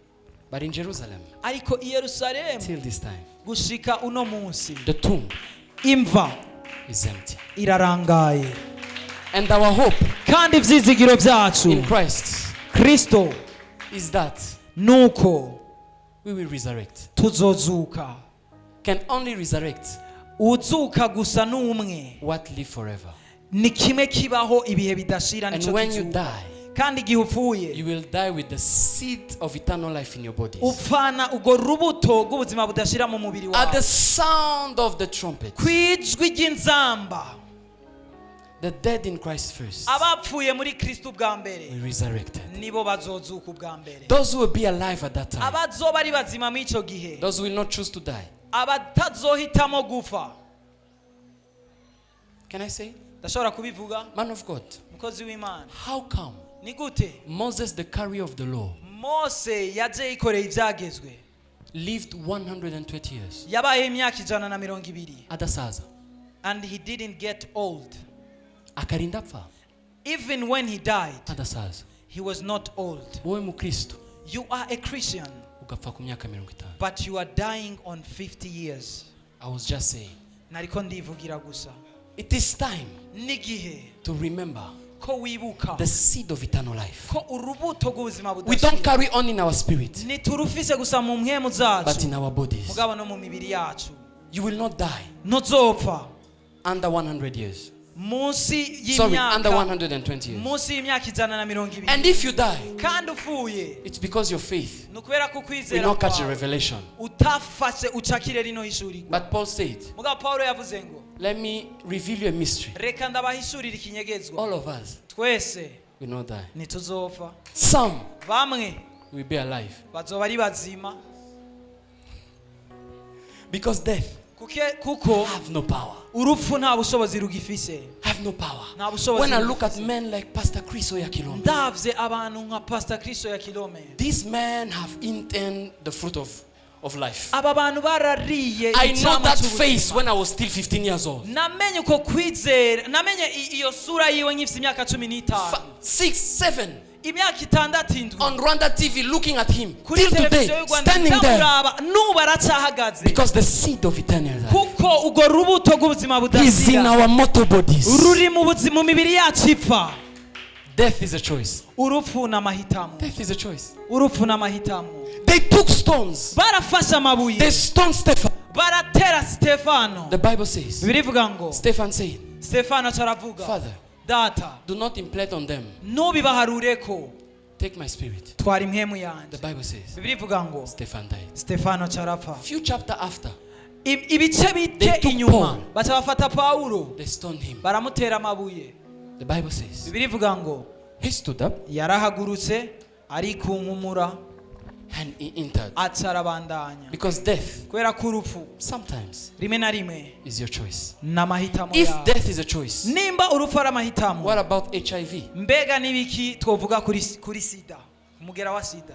Of fact, HIV doesn't exist in the dialect of God. Sida ntibaho mu mvugo y'Imana, Doesn't exist. Cancer doesn't ntibaho. exist. Kansere ntibaho. On Sunday here, Kuwa Mungu ngaha, God Imana, izashiriza cancer mu magufwa mubiri. God will burn cancer in your bones. Because in the dialect of God, Kuko mu mvugo y'Imana, sickness ingwara is a result of sin. ni ingaruka y'icyaha, But now we have eternal life. ariko ubu dufite ubuzima budashira. Gusaza Getting old is a result of sin. ni ingaruka y'icyaha. The Bible said the eyes of Moses was still intact. Bibiri ivuga ngo amaso ya Mose yarakibona neza. Man of God. Mukozi w'Imana. This is a man who brought the law of death. Uyu n'umuntu yazanye icyagezwe cy'urupfu. How about us? Bega ni gute kangahe kuri twebwe? Who we went before Jesus, he gave us the spirit that gives life. Twagiye kuri Yesu aduha impwemu itanga ubuzima. And we are the carrier of this gospel. Kandi nitwe dutwaye buno butumwa bwiza. If you are here, Nimba uri hano, you never gave your life to Jesus, utaraha ubuzima bwawe Yesu, lift your hands. duza ikiganza cyawe. If you are here, Nimba uri hano, you want to give your life to Jesus, ushaka guha ubuzima for bwawe you to Yesu, live forever, kugira ngo ubeho ibihe bidashira, leave your right hand. duza ikiganza cyawe cy'ukuryo. If you are here, Nimba uri hano, don't be ashamed. ntibigutera isoni. If you want to give your life, Ushaka guha ubuzima bwawe, the fact that you grow up in a church kuba warakuriye mu ishengero is not a fact ntibisigura ko that you are saved. ukijijwe. You need to have this personal encounter. Utegerezwa guhura n'umwami mu buryo With our Lord and bw'umwihariko, Savior. n'umwami wacu If you are n'umukiza here, stand wacu. up. Ikiganza cyawe Lift your gishize hands. hejuru, ikiganza cyawe ugishize hejuru, Perfect. So biratunganye. all of us are saved. Rero twese twarakijijwe. Now, Ubu rero rendezvous ni imwe. there is one appointment, Anniversaire y'imyaka 150. the birthday of 150 years. Some of you are saying, Bamwe muri mwebwe how is it possible? muriko muribaza ati mbega ivyo bishoboka Jesus said to gute? his disciples, Yesu yabwiye abigishwa biwe this one ati uyu will be here till when I come back. azoba hano kugeza ngarutse. The apostles started questioning. Intumwa zitangura kubazana, Is he saying that John will live till when he come back? mbega ariko avuga ko Yohana azobaho gushika agarutse? Jesus said that their faith Yesu acavuga ati ukwizera is kwanyu not on that level. ni kuragera aho He hantu. kept it from them. Aca arabishyira ku ruhande arabibima. What if in our season Mbega hamwe muri kino gihe cacu that faith is possible? uko kwizera gushoboka, We shall live twobaho till he's coming back. gushika agarutse. I'm ending in a small testimony.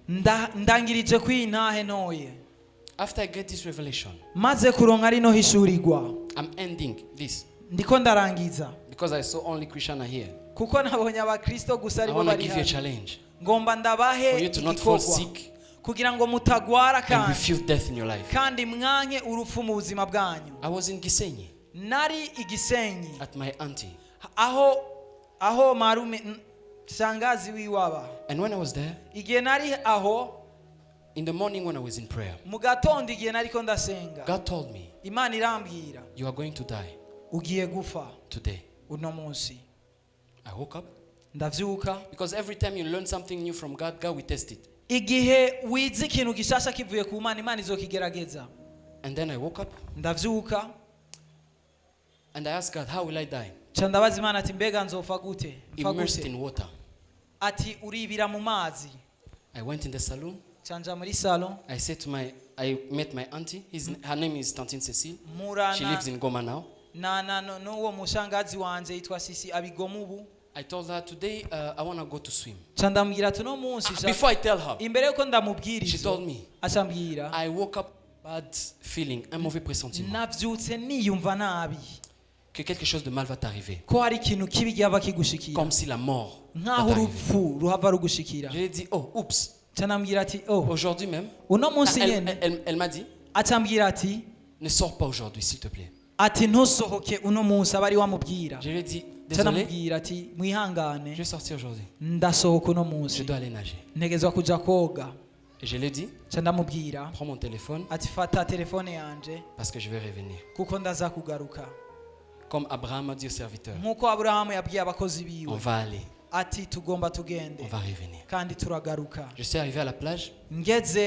ngeze kuri Je ne plage suis pas allé à une plage commune, sinagiye ahantu abantu bose bahurira mais un lieu interdit. mugabo nagiye mu kibanza kibujijwe Je suis entré, ca ndinjira non pour se suicider, apana kugira niyahure, je voulais juste nager. nashaka koga gusa. J'ai nagé, ndoga j'ai nagé, ndoga je suis allé à la profondeur. ndinjira ibwina La crampe m'a pris le pied droit. hanyuma ca ndafatwa n'ikinyanya mu kuguru kw'ikuryo. J'ai dit, ok. cyangwa ati okay. La crampe a pris la deuxième jambe. ikinyanya gifata n'ukuguru kwa kabiri. J'ai dit, ok. ndavuga ati sawa. J'ai commencé à immerser, ca dans nangura l'eau, kwibira mu à me mazi noyer.